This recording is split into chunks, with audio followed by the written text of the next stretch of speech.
Muy buenas, bienvenidas y bienvenidos un día más al podcast de Nivel Oculto. Yo soy Alejandro Cáceres y me acompaña, como es habitual, Clara Doña. ¿Qué tal estás, Clara? Muy bien, Alex. Estoy pensando que me estoy quedando sin ideas para esta pregunta, ¿eh? Siempre pienso Sí, en plan de responderte algo en plan de wow, con ganas. Y es en plan de no, me he quedado sin ideas. Es como, bien, ¿y tú? Y ya está. ¿Cómo estás, Alex? tengo que reconocer que para mí esto es súper fácil, porque es que además, hace tiempo ya, esto empezamos con el podcast en el 2018, yo tenía que apuntarme, cuando empezaba el programa me tenía que apuntar esta frase para leerla literalmente mientras la decía, porque era la primera vez que la decía y me daba como mucha ansiedad eso de empezar un podcast y nunca sabía qué decir. Y ahora evidentemente ya no me hace falta, es como que hay un clic en mi cerebro como automático que sale la frase entera y por eso el podcast anterior te dije que me dio como mucha ansiedad que no ibas a estar en principio y a ver qué coño decía, Sí. porque siempre es, y me acompaña Clara Doña, es como que ya no está clara, a ver qué digo. Pero sí, siempre te toca a ti la parte difícil de yo suelto mi frase automática y tú tienes que pensar. Sí. Entonces, en fin, siempre te cae. El Pero próximo lo bueno, hacemos al revés, ¿vale? hostia, sería guay y a la vez ahora estoy empezando a empatizar contigo y me da como a ver qué coño digo, pero bueno. Pero bueno, también hay más gente que tiene que responder a esto. En primer lugar, otro habitual y padre de esta casa, Javier Alemán. Padre de esta casa y de otras casas. ¿Cómo estás, Javi? Sí, ya una vez he sido padre, ya como soy padre en todo, ¿no? Como los videojuegos, que ahora todo el mundo es padre. Muy bien, muy bien. La verdad que habíamos dicho que no había enlazado 3 podcasts seguidos, así que en tu puta cara vida adulta, porque este es el Ya, tercer podcast. ya, lo malo es que nos vamos a acostumbrar y cuando no estés, ¿qué hacemos? Pero bueno, Seguro ya que un sabes. mejor podcast. No, de eso Qué va. nada. Y para terminar, no sé cómo decirlo, el plantel de colaboradoras, tenemos a Mateo Trapiello. Lo he dicho bien, Mateo, ¿cómo Bien. estás? Vamos, sí, señor. Al quinto podcast ya por fin. A ver, tengo que decir que siempre tengo la tentación de decirlo mal, esta vez aposta, porque digo, es que ya es una tradición decirlo así, pero hoy he dicho, venga, voy a darle la alegría de que empiece el podcast contento porque lo voy a decir bien. Pero empiezo contento siempre porque, jolín, siempre estoy en casita aquí en Nivel Oculto, aunque venga de ciento en viento, pero ya sea escribiendo o hablando, joder, es un gustazo siempre. Y además eso, que estamos aquí el plantel más grandote, y lo estaba hablando antes fuera de micro con Javier, que es que nos hemos visto antes en persona, que de coincidir en un podcast que tiene narices. Así que con muchas ganitas, la verdad. Y eso que yo sí sé pronunciar tu apellido bien, ¿eh? Que siempre he sabido. Menudos Ya, eso es ataques más verdad. gratuitos. Es una virtud que no mucha gente tiene de buenas a primeras. Bueno, pero yo he mejorado, aprendido y he mejorado. Eh, pues eso, ¿qué vamos a hablar hoy? El podcast anterior, esto es gracioso, lo estábamos comentando porque hablamos de muchas cosas. De hecho, si me preguntas exactamente de qué hablamos ahora mismo ni me acuerdo. Creo que fue de juegos, ¿no? En general. No fue Sí, fue un mezcladito de juegos, fue. claro, no fue un podcast temático. Hacía tiempo que no hacíamos esto del podcast temático, que es lo habitual, pero últimamente es como que hay tantos juegos este 2023 que todo es juegos, juegos y más juegos. Y claro, el tema del podcast de hoy viene del podcast anterior que comentamos, como decía Mateo antes, en 3 minutitos el concepto del que vamos a hablar en una especie de marabunta de podcast de mil temas, pero surgió esta idea y no sé, como que nos pareció como muy guay como profundizar en ella porque es un enfoque, en realidad ahora voy a intentar explicarlo un poquito, pero es un enfoque que es muy difícil de definir porque, según lo veo yo, también os voy a preguntar vuestras definiciones, porque esto, claro, puede ser muy subjetivo y cada persona lo ve diferente. Pero desde mi punto de vista es como que es un concepto muy ligado a otros conceptos ya muy hablados en los videojuegos, pero para mí este tiene como algo diferente y por eso creo que es interesante. Pero bueno, para decirlo de una vez, vamos a hablar del concepto de la complicidad con los videojuegos. Cuando estamos jugando a un videojuego, cómo el videojuego nos genera complicidad hacia él. ¿A qué nos referimos con esto? Pues esto surgió de que en el podcast anterior, por ejemplo, estábamos hablando del caso de Starfield, que es un juego que puede ser muy divisivo porque hay gente a la que le puede gustar mucho y otra gente a la que no. Y tampoco es que se trate de que simplemente sea objetivamente bueno o malo, sino que depende de cómo conectes con el juego. Y en este caso, Rubén, que vino de invitado, nos decía que él se quedó con una experiencia muy buena y a mí el juego se me rompió y no conecté con él. Y no sé si fuiste tú, Javi, que pusiste el ejemplo aún más concreto de decir, No, es que depende de si eres cómplice con el juego, ¿no? Si el juego te genera complicidad, que vas a tener esta experiencia más positiva o negativa. Sí, sí, creo que fui yo. Y en esa línea he pensado, ¿y a qué me refiero yo cuando hablo de esta complicidad o qué significa para mí? Y entonces, pensándolo, digo, ¿tiene cierta relación con la idea de, por ejemplo, inmersión, ¿no? Porque la inmersión es cómo de conectado estás con el juego, cómo de inmerso estás en la experiencia, y también tiene, pues, ya por esa misma regla de tres, alguna relación con temas de gameplay y demás, y de game feel.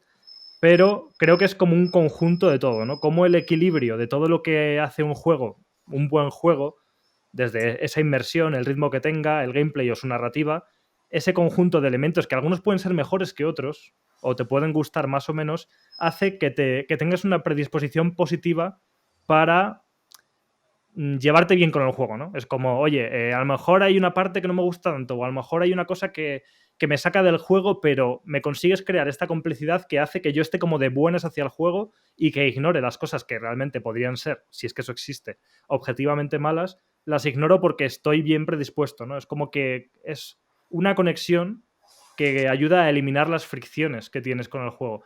Y esta ha sido mi manera de intentar entender el concepto, pero no sé cuál es vuestra definición cuando os digo cómo definiríais este concepto de complicidad con el juego.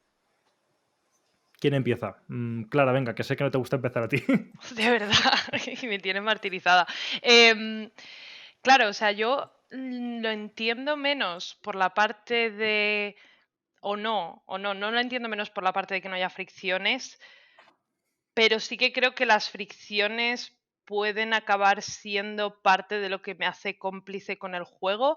No sé hasta qué punto esta complicidad, ya estoy pensando fuertemente, ¿vale? Me está saliendo humo de la cabeza porque no lo había pensado. No sé hasta qué punto esta complicidad se genera solamente dentro del juego, en cuanto a la historia o los gráficos o el diseño de niveles o todo lo que sea, o también se genera ya desde fuera, ¿no? Desde el establecimiento de voy a jugar a este juego que es tal género o que la predisposición que tú tengas a entrar a ese juego así, pero no sé hasta qué punto eso tampoco me sirve. Es que estoy pensando, por ejemplo, en esto de las no fricciones, ¿no? Estoy pensando, obviamente, otra vez en Oblivion, que es el juego que es como mi imperio romano, ¿no? Siempre acabo hablando de Oblivion en este podcast. Pero es un juego con muchísimas fricciones, con muchísimos bugs, con muchísimos glitches, y siempre lo digo que para mí Oblivion es eso también, y casi por encima de nada es un juego que está muy roto y me encanta que esté roto, ¿no? Y incluso que esté roto me genera complicidad con el juego. Y Sí, Clara, pensaba, o sea, sí, perdona porque quería, a lo mejor es que lo he expresado mal, pero estás completamente en la línea de lo que quería decir por eso, sí, porque la complicidad, que además me parece interesantísimo lo que has dicho, de que también se genera incluso cuando no estás jugando al juego o antes de jugarlo, eso es interesantísimo. Luego, si quieres, puedes explorar más esa idea. Pero lo que sí, quería decir con el tema de las fricciones no es que no haya fricciones es lo que te genera complicidad, sino al revés, que precisamente la complicidad que te genera un juego es una forma de ignorar esas fricciones. O sea, como sí. dices tú, o puede ser incluso que las fricciones te Integrarlas generen casi, ¿no? la complicidad. Es Sí, como me llevo tan bien contigo, digámoslo en nuestros términos, con el sí. juego, me gustas tanto juego que tus fricciones me dan igual porque estoy súper dentro del juego porque me llevo súper bien contigo, ¿sabes? Un poco esta Sí, o idea. quizás incluso le hacemos un poco de luz de gas al juego o nos hace el juego un poco de luz de gas a nosotros, ¿no? Y como que las integramos como parte de lo que es lo que a mí me pasa con Oblivion, ¿no? Como Oblivion para mí, esas fricciones son parte de él. Y pensaba un poco desde fuera, ¿no? Desde antes incluso de empezar a jugar, siguiendo un poco la genealogía de Nivel Oculto, de cuando hablábamos con Eva de que esperábamos de Starfield, ingenuos nosotros, y ya hablábamos de estos bugs, ¿no? De esas posibles fricciones que podríamos tener con Starfield y recuerdo que decíamos, ojalá, ¿no? Ojalá las caras sean trambólicas, ojalá haya misiones que nos saquen completamente de lo que está pasando.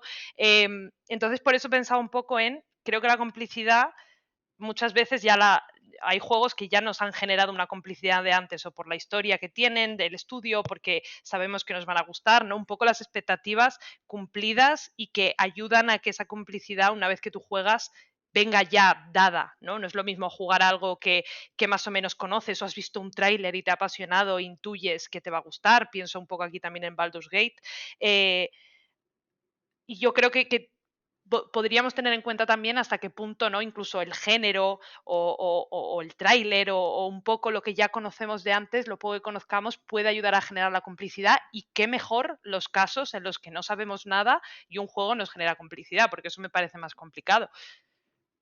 Sí, sí, pero estoy de acuerdo, ¿eh? En que también tú puedes, incluso pensando el juego sin jugarlo, cosa que es muy interesante y muy bonita, no hablamos tanto de esto, ¿no? De cuando yo sobre todo, me acuerdo cuando era más pequeño, pero me sigue pasando, que jugaba un juego con el que conectaba mucho y una vez había dejado de jugar, pensaba en el juego y pensaba en navegar el mundo del juego y todo eso, y me ilusionaba y me creaba películas en mi cabeza.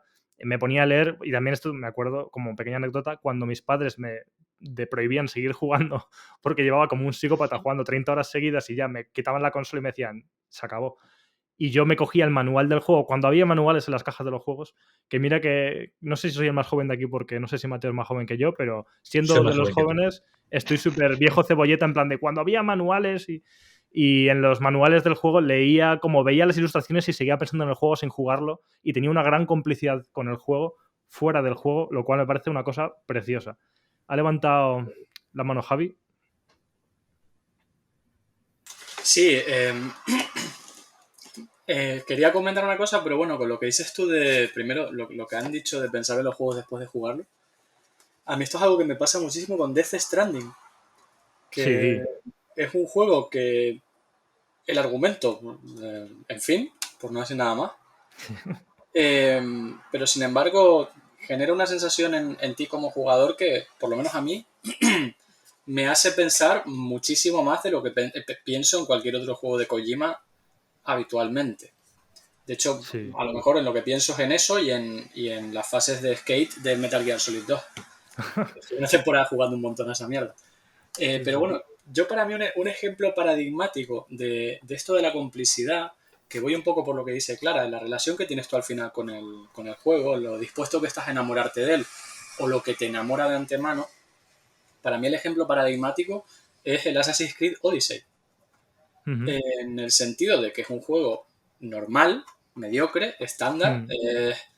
la patrón oro de Ubisoft, pero sin embargo, yo creo que si conectas, sobre todo con Cassandra, porque el otro no me acuerdo ni cómo se llama y no le interesa a nadie, pero si conectas con Cassandra como protagonista, puedes convertir eso en un pozo de horas que no te engañaría de otra forma para que dedicaras tantas horas en él, porque el juego ni es tan divertido, ni aporta tanto, ni es tan fantástico. Sí, Pero creo que eso lo trabaja muy bien. Y por lo menos así es como lo entiendo yo, el grado de disposición que tengas tú de enamorarte del juego, el esfuerzo que quieras hacer. Pasa con Deadly Premonition también. Como sí, eres sí. totalmente la mierda del que va a jugar a él, pues estás como muy dispuesto a perdonarle, muy dispuesto a quererle, a reírte con sus movidas trambólicas, como dicen, a fantasear y vacilar con sus bugs y con ese control tan horrible que tiene y disfrutar de lo que tiene, que también tiene. Entonces creo que va por ahí, ¿no? Sí. Que requiere de la participación activa de la jugadora. De hecho, dos ejemplos rápidos y damos paso a Mateo. Me ha gustado mucho el ejemplo de Assassin's Creed porque creo que es que además, en el caso de Ubisoft, es relativamente común con muchos de sus juegos. ¿Qué es lo mejor de los Assassin's Creed? Su ambientación. El 90% de las veces es su ambientación. Y su ambientación muchas veces te genera el suficiente grado de complicidad como para que vayas por eso. Yo, por ejemplo, en el caso del Odyssey me pasó, pero no tanto. Pero en mi caso fue el Origins, que es el de Egipto, si no me equivoco, que solo por la idea de que el juego estaba ambientado en Egipto, por lo fascinante que era visualmente esa ambientación de Egipto y lo bien cuidado que estaba, el juego era igual de malo que todos los demás, porque es que no son muy allá, pero por eso yo entré y me encantó lo que jugué. Luego al final lo acabé dejando por desgracia, pero es un ejemplo que me pasó algo parecido. En este caso no tanto por el protagonista, sino por la complicidad que me generaba una ambientación que a mí ya de por sí me atraía un montón. Y el otro ejemplo similar a esto, que lo hacemos muchísimo, por ejemplo en este caso pienso en mí mismo y en mi amigo Javi Román, cualquier mierda ambienta en Japón. O sea, es que somos así, no lo podemos evitar.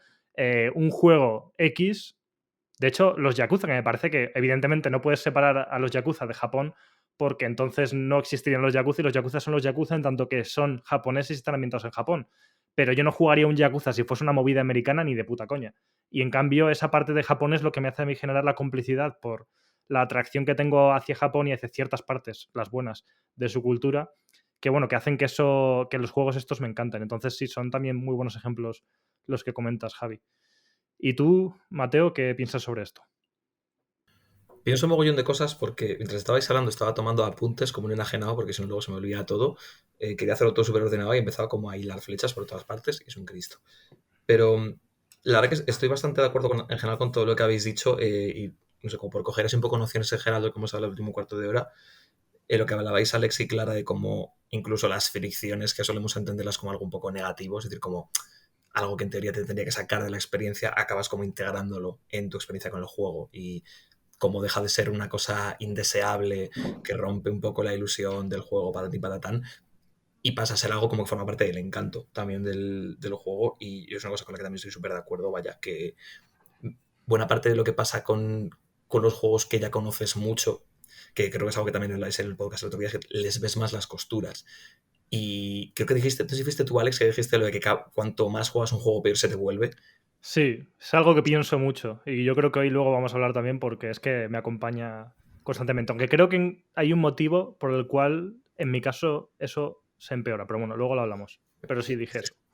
Es que a mí me pasa todo lo contrario. O sea, a mí me encanta... una amiga hace muchos años dijo que yo soy un gran relector. Me pasa con los libros, con las pelis, con la música, con los juegos.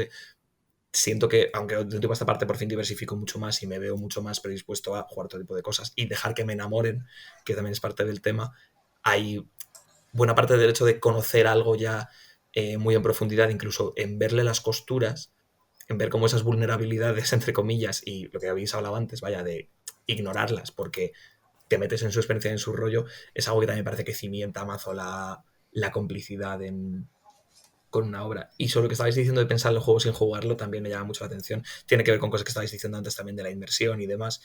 A mí, por ejemplo, aparte de con lo de Death Stranding, Javi, que me llama mucho la atención, a mí me pasaba muchísimo con The Witness, por ejemplo, porque era un juego que me llevaba a la cama y al día siguiente. Por una parte, por una cuestión obsesiva, ¿no? De estar ahí todo rayado con los puzzles, que ya literalmente estaba yo en un curso de alemán y estaba, mientras tanto, haciéndome los cuadritos en el cuaderno de los putos puzzles todo rayado. O sea, pero ver llevarme el juego fuera del juego, que también me hacía estar sumergido en ese mundo sin estar jugando permanentemente, porque al final es eso, no necesariamente una cuestión de enamoramiento, como de ignorar los fallos y demás, pero sino simplemente una cuestión de estar vibrando en la misma frecuencia.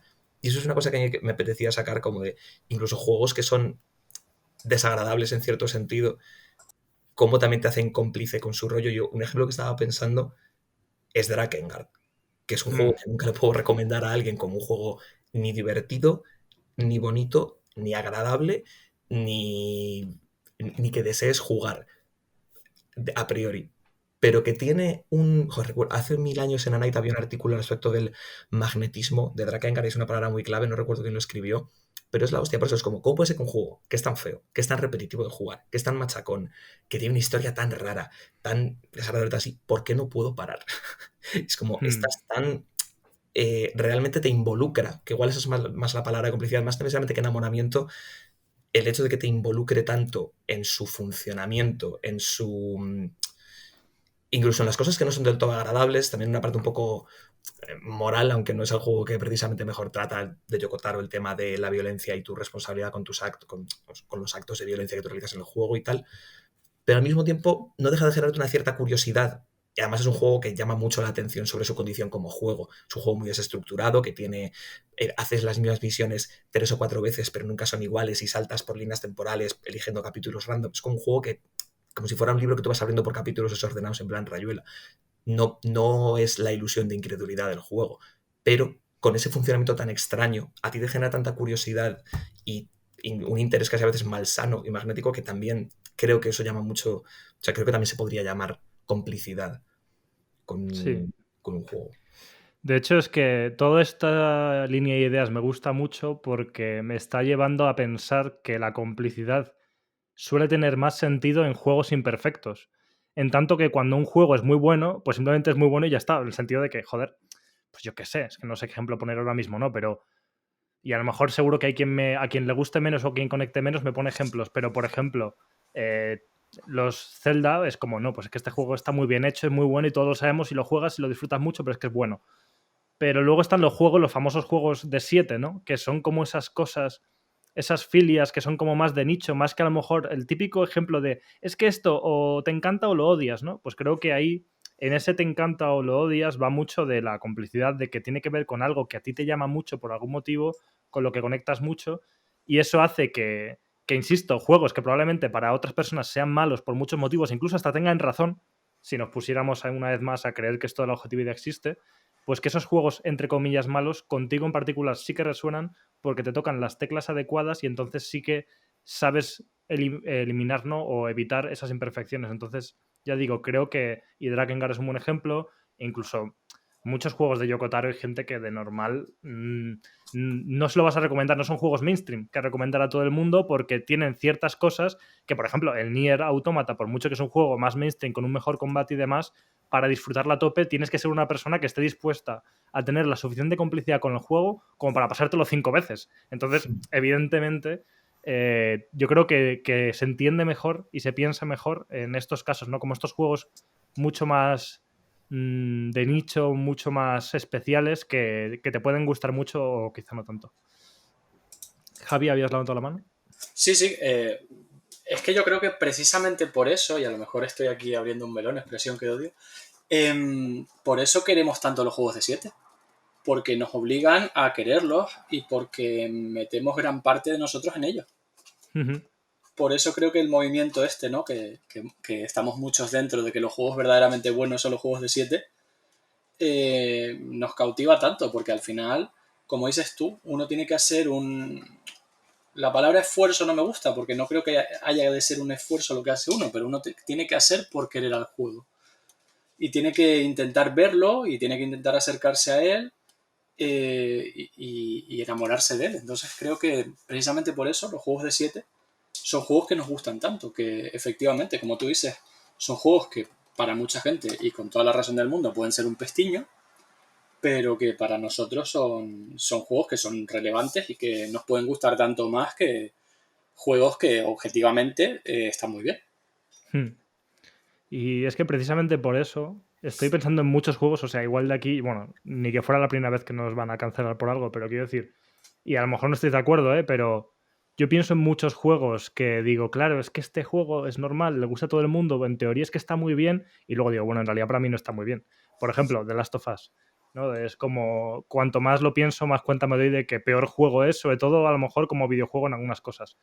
Pero, sin embargo, Yo creo que en ese estamos casi todos de acuerdo, ¿no? Por lo menos en este sector. Sí. Sí, sobre todo es como algo que, bueno, que yo creo que lo hemos ido procesando más con el tiempo, es normal. Ya no hablo del primero, ¿no? También hablo sobre todo en mi caso lo noté mucho con el segundo.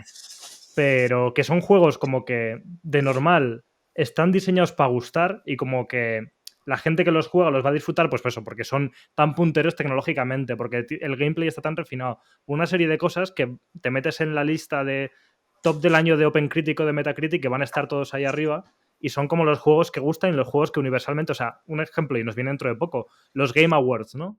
Cualquier juego que probablemente y por lo general, cualquier juego que pueda optar a estar en los Game Awards es un juego que no creo que entre en esta categoría de la que estamos hablando, ni de juegos que generan mucha complicidad, ni de juegos de 7, ¿no? Son juegos como universalmente buenos, aunque luego le podamos buscar las cosquillas, como digo yo aquí con el caso de Last of Us.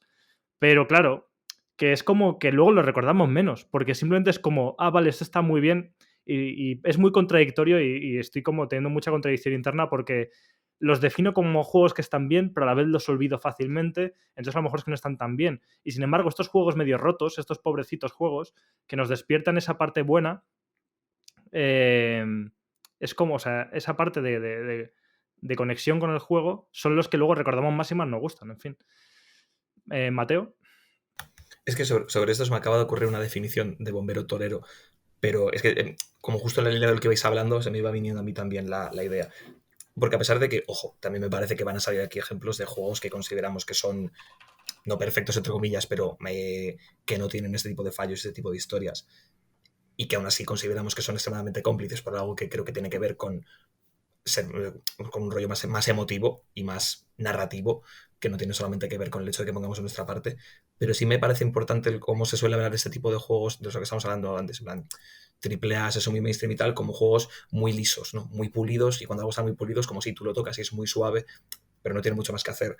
Y yo creo que igual la complicidad está, por lo menos en lo relativo a estos juegos de 7 que estábamos llamando, en ver que tiene grietas y poder meternos dentro, es decir, poder poner un poco de nuestra parte en el juego y encajar un poco con él. Que al final es eso, que hicieron es que últimamente he jugado muy poco AAA, ¿sabes? Pero por ejemplo, el último así que recuerdo, figúrate que ya pasó unos añitos, el primer Marvel's Spider-Man. Yo me lo pasé súper bien, fue un juego excelente, me gustó mucho cómo trataba a Spider-Man, sin ser yo aquí un tío súper friki de los cómics de superhéroes, que me drogo de muchas maneras, pero esa no es una de ellas, desde luego. Y era eso, es como una experiencia muy satisfactoria a todos los niveles, pero no es una cosa que haya calado en mí, porque tampoco tenía que poner mucho de mi parte, en plan, el juego y yo resbalábamos un poco el uno contra el otro. Es lo que decíamos al principio, que no había fricción, pero también en la fricción hay algo interesante, el hecho de que te oponga resistencias, que te hace trabajar un poco más y en darle vueltas al juego para tratar de ver cómo encajas con él, vaya. Claro. Que obviamente, no sé, simplemente era eso, como que igual es la definición de bombero torero, pero me ha parecido como un poco así, vaya. Claro. Insisto, porque pienso que... Bueno, perdón. No, nada, es que estoy intentando pensar en que yo pensando, es que no hemos aún, no sé si hemos definido muy bien qué es para nosotros la complicidad. Ojalá la gente que escucha esto esté haciendo en su cabeza su propia definición, porque no creo que lo definamos aquí, creo que es algo subjetivo. Pero yo estoy pensando que, por ejemplo, a mí el Breath of the Wild y el Tears of the Kingdom, no sé hasta qué punto yo he sido cómplice de ese juego. Y estoy pensando un poco en lo de la perfección, entre muchas comillas, ¿no? En hablar de lo pulido o de como estos juegos que son más totémicos y tienen una idea y una superficie, por continuar la metáfora de Mateo, y no permiten, es que no quiero decir eso, porque no sé si es justo o si es acertado, ¿no? Pero como que no permiten, no te dejan poner mucho de ti porque ya está todo puesto por su parte, ¿no? Es como que te lo dan todo muy mascadito. Y yo pienso que Justo eso. ¿qué es eso? He tenido más complicidad. Y por aquí hay un chat y pone los Souls-like Javier, pero estaba pensando obviamente en fricción, estaba pensando en Bloodborne, ¿no? O sea, yo no me he sentido más hermana de un juego en mi vida y es un juego con tremendas fricciones y con tremendas necesidades. O sea, te pide muchas cosas y no quiero llevarlo a la dificultad porque no creo que sea el caso. Creo que no estamos hablando de eso.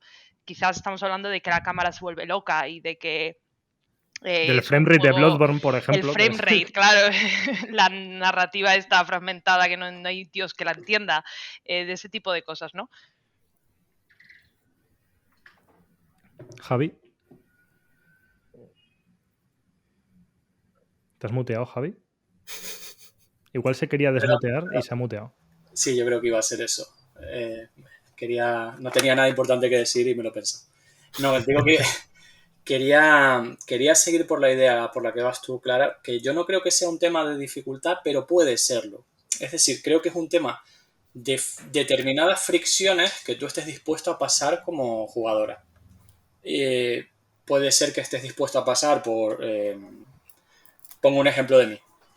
Que estés dispuesto a pasar por un diseño de niveles un poco regulero y unos gráficos mediocres, porque te gusta mucho el juego, los juegos de rol de imitación de BioWare de los 2000, pienso en Spiders, la compañía que hace juegos de rol solo para mí, entre los que están Of Orcs and Men, de Technomancer, o ya uno mejor que ha tenido más éxito que es Gridfall. Pues yo sé a lo que voy y estoy dispuesto a pasar por eso, igual que seguramente uno cuando va a un Souls-like, que es un género que yo desprecio profundamente, está dispuesto a pasar por una serie de cosas y precisamente por cómo se cuela, me gustó mucho la metáfora de Mateo, cómo se nota que eres listísimo, que uno se cuela mucho por esas grietas y pone parte de sí mismo. En este caso, pones parte de ti mismo por el esfuerzo que haces en avanzar en el juego a nivel de jugabilidad, pero también a nivel de implicarte, de entender esa historia fragmentaria, pero también lo puedes hacer pues por el esfuerzo que haces en suspender la incredulidad y creerte un poco que estás en Starfield, o lo que hago yo de decir, bueno, esto no es una cosa cutre, esto es de Technomancer y está muy guay, ¿no? De hecho, fíjate que lo de los Souls es un caso muy interesante porque yo no lo metería una vez más en esa... Cuando estamos haciendo estos ejemplos, evidentemente no son juegos de 7 o es difícil que los definamos como juegos de 7, pero comparten un poco esa esencia y en realidad no son juegos tan mainstream como quisieran, que sí, que Elden Ring habrá vendido lo que sea, pero todos conocemos el típico caso de el marketing de un juego de From Software hace que todo el mundo se quiera subir al carro, en cuanto sale la gente se lo compra y lo venden directamente y las estanterías de los games, la parte de segunda mano, rebosan de esos juegos, porque es que en realidad no sé si algún día llegarán a serlo de verdad, pero es que no son juegos mainstream, no son juegos perfectos y son juegos que, una vez más, no por la dificultad, sino por otras muchas cosas, sí que tienen muchas fricciones que nos gusta pasar por alto. Y luego, sin embargo, salen estos otros juegos que también sí que entrarían como tan fácilmente en categoría de juegos de 7, que intentan ser un Souls, que son todos estos Souls-like, que para mí la mayoría son bastante malos, y sin embargo, pues ellos no lo consiguen, los que luego consiguen los Souls-like. Pero de todo esto también me había surgido una idea que creo que define este grupo de juegos de los que hablamos, que nos genera esta complicidad.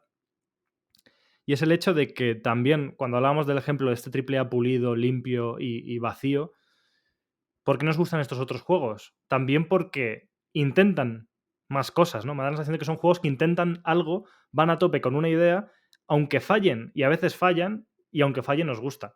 Porque notamos como esa honestidad, son juegos honestos, es decir, yo voy a tope con esto.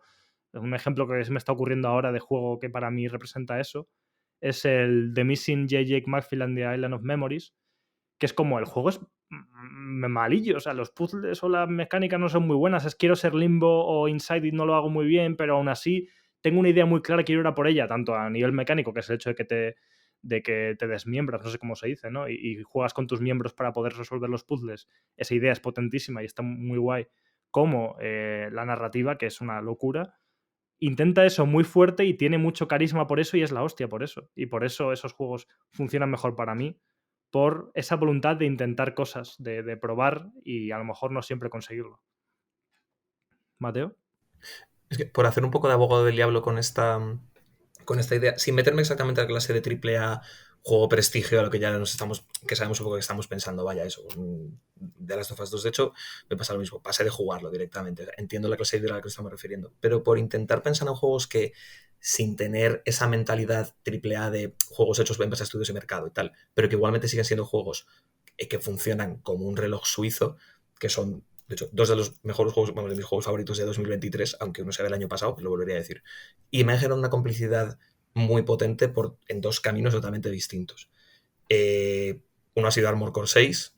Voy a intentar ser el único en este puto chat que no hable de Dark Souls, siendo yo como soy, porque no voy a ser el chapas de los Souls, ya lo seré en otras circunstancias, pero Armored Core 6 y Pentiment, que aunque sea el año pasado, me da igual, es el mejor juego ever, me da igual.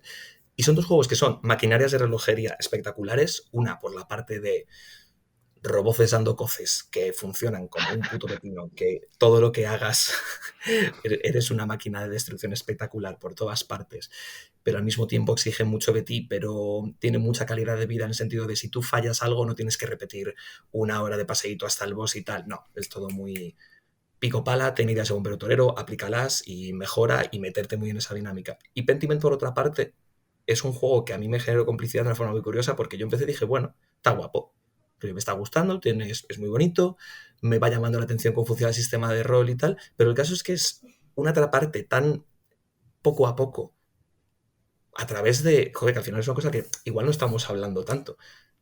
Al final estas cosas te atrapan por cómo son sus historias, sus personajes, su humanidad. Armored Core 6 es un juego extremadamente humano, aunque no lo parezca, y con es una historia de personajes de Dios y la Virgen, o sea, es parte de lo que a ti te atrapa, porque si no, darte de mecos no tendría tanta gracia. Y con Pentiment igual, Pentiment es un juego con unos personajes tan alucinantes, con un mundo tan pequeño pero tan vibrante y con un misterio tan intrigante que muy muy poco a poco te va generando una complicidad tremenda, y son juegos que sin ser eso, un Spider-Man Miles Morales, ni un The Last of Us 2, ni no sé qué, son juegos pulidos, pero insisto, son unas obras de artesanía los dos, de puta madre. Entonces, no son juegos que generen fricción como tal, pero sí que es una cosa que creo que estamos llegando todas más o menos, y ya lo dejo paso a Javi, que es lo que hemos estado hablando de poner de tu parte, en el sentido de sí, obviamente para acabar cogiendo el ritmo y el rollo a pegarme con este robot 25 millones de veces, tengo que hacerlo 25 millones de veces, pero el juego es verdad que también pone de su parte para que a mí ese repetir y ese insistir y ese probar me resulte agradable. Es decir, realmente no hay fricción, es un no es nada desagradable en ningún momento. Es eso, si tú palmas en un boss, te puedes rehacer el robot entero y decir, vale, voy a probar con estas piezas este rollo, voy a probar otra cosa. Entonces es muy expresivo, porque no hay... Vuelves a empezar directamente el jefe, otra vez, las veces que haga falta. Entonces es algo como muy personal, ¿no? Y por la parte de Pentiment, que insisto que sé que son dos cosas muy distintas, ¿vale? Pero es que me los he jugado los dos muy seguidos y yo este año en general con todo lo que estoy jugando estoy flipando. O sea, increíble 2023, todo lo que me está dando, aunque sea de años pasados. Lo que hace que al final te sumerjas tanto es eso, es una historia insoportablemente bien escrita y unos temas que están tan bien tratados desde el minuto uno y un sumergirte en la historia de esta gente y de este pueblo y tal, que no tengo más que palabras de amor absolutas. Pero es un juego que funciona precisamente porque está muy pulido, porque tú puedes expresarte y rolear a través de estos árboles de diálogo que programarlos tuvo que ser un sin Dios de un montón de formas muy particulares y muy tuyas y dejar mucho tu impronta en el mundo. Entonces, ya con esto cierro, eso es lo que quería decir. Juegos en los que se genera muchísima complicidad sin que exista fricción. Es decir, ¿dónde está entonces esa complicidad para que es un poner de tu parte, pero no es un oponerte a algo que no es del todo agradable, pero que tú haces que te guste? No sé qué pensáis. Yo creo que en Pentiment, que para mí también fue uno de los juegos que más me gustaron de 2022, creo que la fricción es centrada en el sentido de que tienes que ir ya... Es un juego que es café para los cafeteros. Es decir, no te va a venir un FIFA a jugar al Pentiment. Tienes que ir ya de antemano queriendo jugar a eso. Evidentemente sí que es verdad que es un juego que está súper bien construido y vamos, súper de acuerdo con todo lo que has dicho, pero creo que la fricción viene de decir, venga, me atrevo con esto, me voy a este tipo de juego. Esa diría yo que es la fricción inicial. Que está fuera del juego, como lo que decíais al principio. Exacto. Sí, que de hecho Curioso. es que con esos ejemplos últimos que habéis puesto, todo lo que has dicho Mateo y lo que has añadido Javi, también pensaba en términos de lo indie, ¿no? Pero no lo indie ya de los juegos indie como esta industria nos ha enseñado que son los juegos indie, sino al concepto indie en general, que es ir un poco en contra de el juego más mainstream o del producto cultural más mainstream.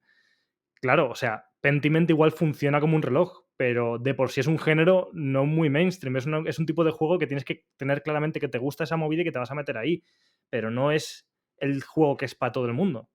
Podría pasar igual, por un ejemplo más extremo, con las visual novel. Igual hay visual novel que son perfectas desde la primera palabra hasta la última, pero tienes que tener tú ganas de meterte a leer una visual novel y no es algo que a un nivel muy popular vaya a pasar. Entonces, que a veces puede que no solo tenga que ver con que el juego tenga muchas fricciones a nivel de lo que el juego por dentro es y a nivel de cómo está construido, sino que es que incluso a lo mejor podemos decir que hay géneros que generan fricciones porque son géneros como que piden más de ti. Por ejemplo, Pentiment no sé si lo encajaría en una visual novel, pero se parece mucho. Es un juego de leer un montón. Entonces tienes que tú querer eso, ¿no? Bueno, y hablando de... Sé que no puedo hablar mucho del tema, pero Javi ya sabe por dónde voy a ir. La fricción más grande del Alan Despierta Alan 2 es el momento donde yo entré a full. O sea, si el juego entero hubiera sido esa fricción, hubiera sido mi juego favorito de la década. Vaya, entonces, es lo que decía también de esta expresión que ha utilizado Javi, de café para los cafeteros, ¿no? Creo que obviamente hay muchísima subjetividad aquí puesta en que quizás esas fricciones que desmontan un poco los géneros o esas expectativas, creo que precisamente a los 4 que estamos aquí nos va a gustar y nos va a hacer, nos va a resonar con nosotras el guiño, ¿no? O la sátira o el darle una vuelta de tuerca a un género, y eso yo creo que nos va a generar complicidad, ¿no? Las cosas que parece que están escritas para nosotras, aunque obviamente no lo están escritas para un público más amplio, ¿no? Pero esas cosas que tú dices, Dios mío, esto parece que lo hayan hecho aposta porque me encanta a mí personalmente. Creo que hay mucho de complicidad también ahí. Y por seguir un poco con lo que decía Mateo y por utilizar sus propias palabras, porque el tío me envió un audio y ahora ha hablado todo lo hablable y aún así se ha dejado cosas fuera increíbles, hablando de Pentiment, lo bonito que decía era esto que hablábamos de los personajes también y de cómo una historia que funciona como un reloj suizo te ayuda a como a entrar más en la complicidad, ¿no? Que no todo está en la fricción. Él hablaba mucho también o me habló en el audio de la implicación emocional, ¿no? De no solo los personajes, sino que, por ejemplo, y no he jugado al Armored Core, pero por ejemplo Pentiment es un juego que te hace entrar en su mundo y pienso que solo al nivel de Disco Elysium, así en cosas que a mí se me ocurran que te vuelan la cabeza porque dices es que esta gente son mis panas, este mundo es el mío, que esta implicación emocional también es muy, muy, muy importante, ¿no? No solo que la historia esté bien escrita, sino que los personajes sean veraces, sean verosímiles, estén escritos de una forma que te haga querer conocerles. Y eso que, por ejemplo, en Tassie no hablan tres líneas. Hay personajes que apenas hablan y aún así los recuerdas con un cariño tremendo. Y pensé mucho jugando a Pentiment que la única otra persona o el único otro desarrollador de videojuegos que me había hecho querer a unos personajes que hablaban tan poco era Toby Fox. O sea, Toby Fox, hay personajes que dicen Total. 2 palabras y, Dios mío, te amo. ¿Quién eres? No sé quién eres, no sé qué haces, no sé si eres bueno o malo para mí, pero te adoro. Y creo que la implicación emocional también es muy importante, pero otra vez, obviamente hay mucho de subjetivo en esta complicidad o incluso confianza, ¿no? En el juego, ¿no? Como esos guiños te tienen que llegar a ti de una forma especial. Total, total. De hecho, me gusta también mucho esta nueva idea sobre el tema de los personajes y tal, porque vuelve a algo que hayamos mencionado antes, que es el hecho de... El ejemplo que he puesto tonto, pero en realidad quería decir algo de me llevo bien con el juego. Creo que tiene un poco que ver con eso. Me llevo bien con los personajes y al final estos personajes bien construidos y esta implicación emocional también tiene que ver con que el juego se nota más humano. No se nota algo fabricado por una IA como el 90% de los productos de Marvel, que no se sabe muy bien para quién están hechos, porque es que se nota que son como artificiosos, no te los crees, no ves a una persona detrás. Y esto de que se vean las personas detrás, evidentemente, en un videojuego, es aún más fácil a través de sus personajes en cualquier obra cultural, porque como humanos nos relacionamos con otros seres humanos y creamos esas conexiones en la vida real, y hacerlo muy bien con una obra cultural como para que conectemos con los personajes, joder, si eso no genera complicidad, no sé qué lo genera, ¿sabes? Entonces, evidentemente, si yo estoy jugando, no sé qué ejemplo poner, pero pongamos Pentiment, que yo por cierto todavía no lo he jugado. Si yo estoy jugando a Pentiment y imagínate que no es el caso, porque sé que no es el caso, que el juego estuviese medio roto y apenas le consigue ponerse de pie, pero conozco a alguien que me cae tan bien que digo, es que me da igual, o sea, yo estoy aquí para protegerte, te voy a salvar de tu propio juego roto porque me gustas tanto que quiero estar contigo y acompañarte. Entonces, esa parte humana, esa parte de implicación emocional y de la complicidad con los personajes, me parece que es otra clave súper guay y que creo que muchos juegos podemos pensar, estos juegos de 7, pues me gustó un montón porque esto de personajes que era súper guay, ¿no? Eso también pasa mucho. Primero Javi, luego Mateo. Javi. Javi, estás muteado. Perdón. ¿Ves? Por esto no tengo que venir una tercera vez al podcast. Porque empiezan a aparecer... Empiezas a glitchear ya. Exacto. Estoy como borrándome de la realidad. Son las fricciones, Javier, son las fricciones. Enamórate de ellas. No me quiero ir, señor Trapiello. A ver, es un juego que no es de 7, pero Baldur's Gate 3, el éxito de Baldur's Gate 3 tiene que ver con eso. Con la gente horny on main, con los personajes acompañantes de Baldur's Gate 3.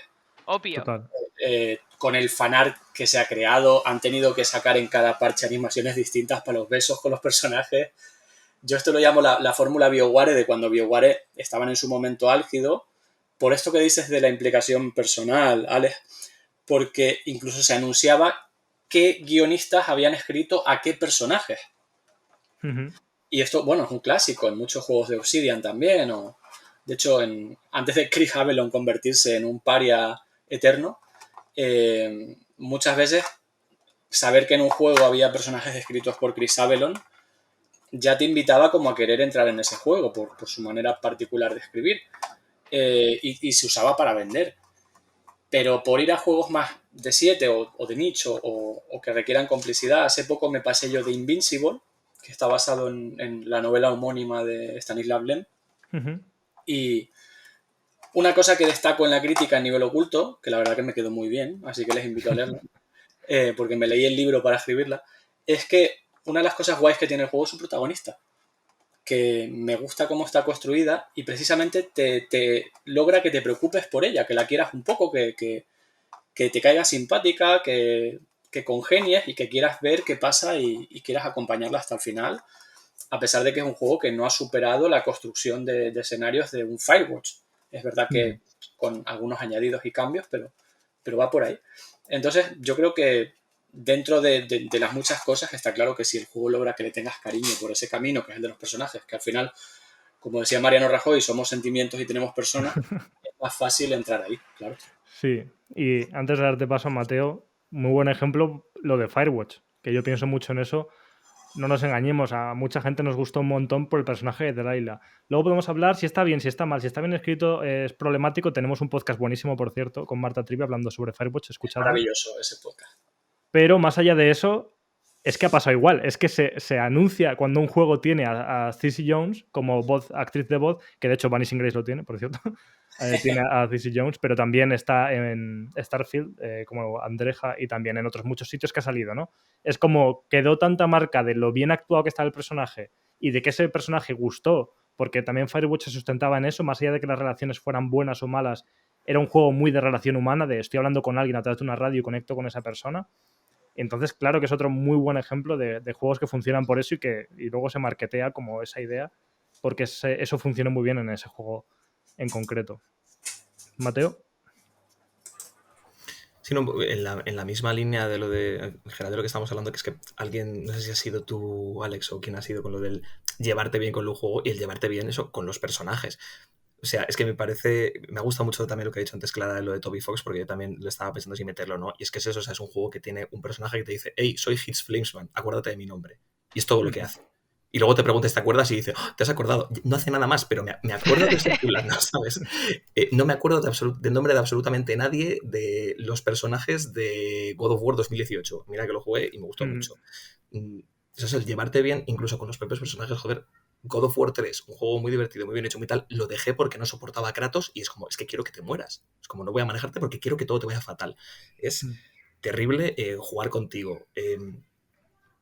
Pero luego, eso, soy capaz de aguantar, entre comillas, que Asura's Wrath sea un...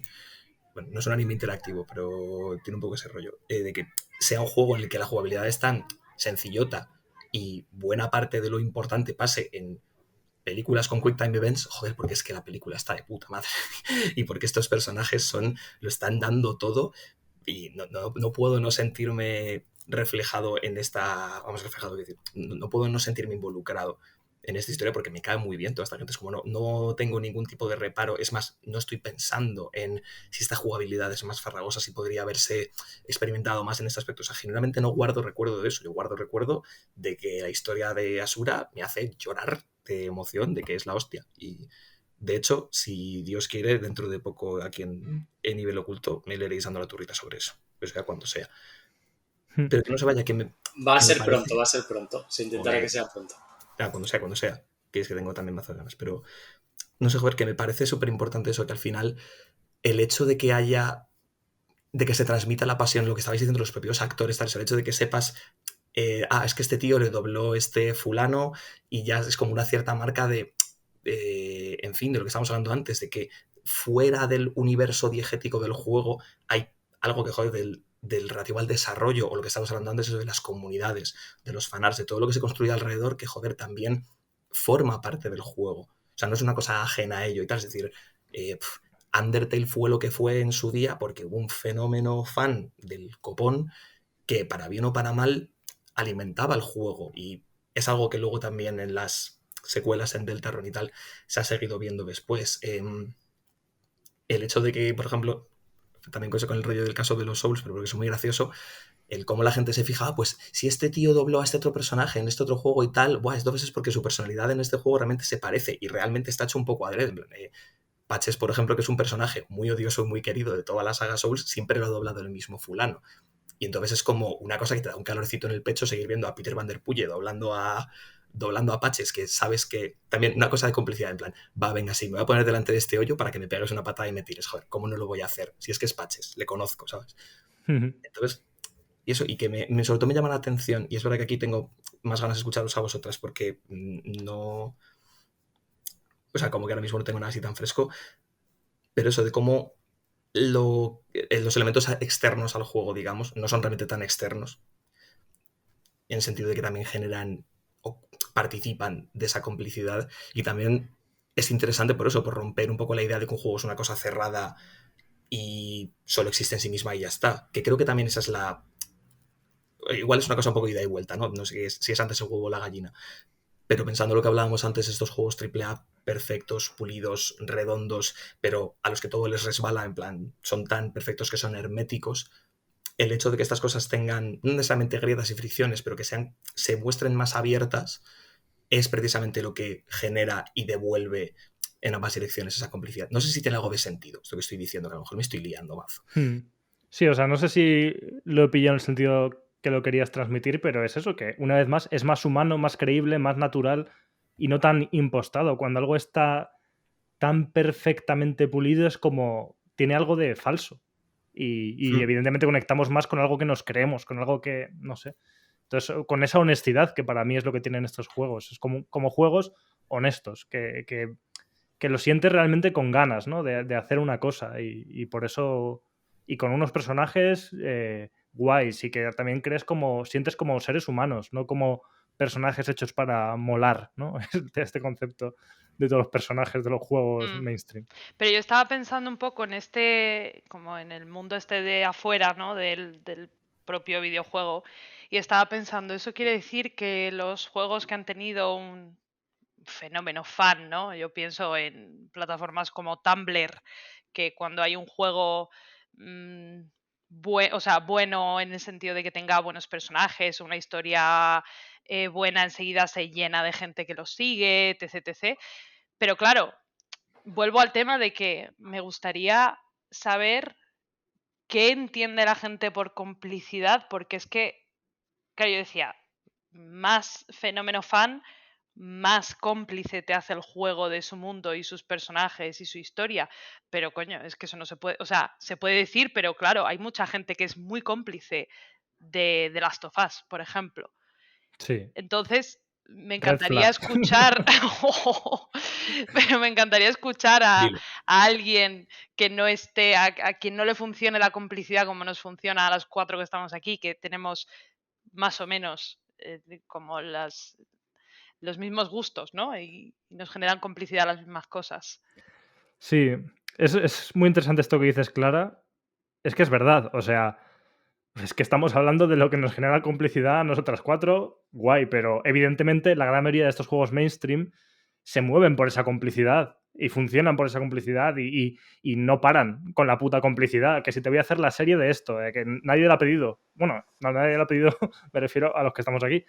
Mucha gente sí que la ha pedido y lo quiere, ¿no? Pero sí, se basan en exprimir y además económicamente, ¿no? Es culpa del capitalismo, en exprimir estos productos de cosas que generen engagement con los usuarios, ¿no? Entonces se va un poco en esa línea, desde luego. No, y va Hemos un tardado poco... una hora, inciso, en decir es culpa del capitalismo. Me parece que estamos perdiendo facultades. Sigue, Javi, perdón. Yo creo que hemos tardado mucho. Yo creo que al final es un poco lo que comentaba Rubén, ¿no? A él le generaba complicidad Starfield, que para mí es un juego que no es que no tenga alma, es que llegó Samsung, se la robó y luego se la volvió a robar. Pero de alguna manera a él le genera complicidad porque le apela a alguna serie de valores con los que concuerda o le recuerda otra cosa. Yo creo que tiene que ver con la inversión que haga uno de sí mismo dentro del juego. Obviamente, Spider-Man 2, estoy convencido, yo tengo un par de amigos que son como mega fans de Spider-Man y yo estoy seguro que van a entrar en el juego como no entra nadie. Entiendo que por ahí a ellos les llega esa complicidad y estamos hablando de un AAA perfecto hecho para gustar a todo el mundo y seguro que a ellos les gusta más. O lo mismo con, yo qué sé, incluso eso, con un Baldur's Gate, que seguramente le gusta a todo el mundo. Habrá gente a la que le guste más por una cosa o por otra, que entre más por una cosa o por otra, o habrá gente que no entre porque no quiere hablar con nadie y quiere liarse a hostias. Al final es un tema del tipo de jugador, de jugadora, y evidentemente creo que como todos tenemos un perfil similar, y en general la gente que nos lee, la gente que nos escucha, tiene un perfil similar, sí que es verdad que estamos en el club de los 7 y que ese tipo de cosas a nosotros personalmente nos generan complicidad, pero creo que se puede generar de cualquier manera, ¿no? Sí, sí, es verdad. Tampoco quiero incidir mucho en esta idea de que es lo que dices tú, Javi. Al final, quien viene aquí sabe a lo que viene y tiene sentido que hablemos hacia nosotras y hacia la gente que nos escucha, porque al final es gente que ya de base quiere eso o está en ese mood y si hiciéramos un programa sobre la complicidad de los juegos AAA mainstream, igual no estaríamos hablando de lo que nos gusta. Y de hecho, a lo mejor os diría que hay temas que me parecen un poco chungos y que en realidad implican un poco de esta idea de complicidad, que es el hecho de quien, por ejemplo, defiende un juego metiéndole como 5 palazos de complicidad solo porque es de una marca y porque tiene que defender esa marca, ¿no? Cosas que pasan mucho en esta industria. Al final, y es algo clásico, vamos, es más antiguo desde que se crearon las consolas. Hay muchísima gente que da volteretas mortales y que crea una complicidad que te cagas y defiende un juego y le encanta solo porque ha salido en la plataforma que tiene y no tiene la otra y entonces tiene que ser el mejor juego del año y punto. Y vamos, Claro, si eso no es buscar la forma de crear complicidad con el juego, no sé cuál es. ahí hay un tema de inversión del ego, ¿no? Incluso un poco de falacia de coste hundido, de ya que he entrado y me he gastado el dinero en esta consola, tiene que ser la mejor y Eso es. defenderlo todo en lo mejor, claro. Sí, sí es que es un tema viejo. Sí, Pero sí. bueno, al final es que es eso, nuestros oyentes también son cómplices de nivel oculto y saben a lo que vienen, ¿no? A mí me ha gustado. Me ha gustado.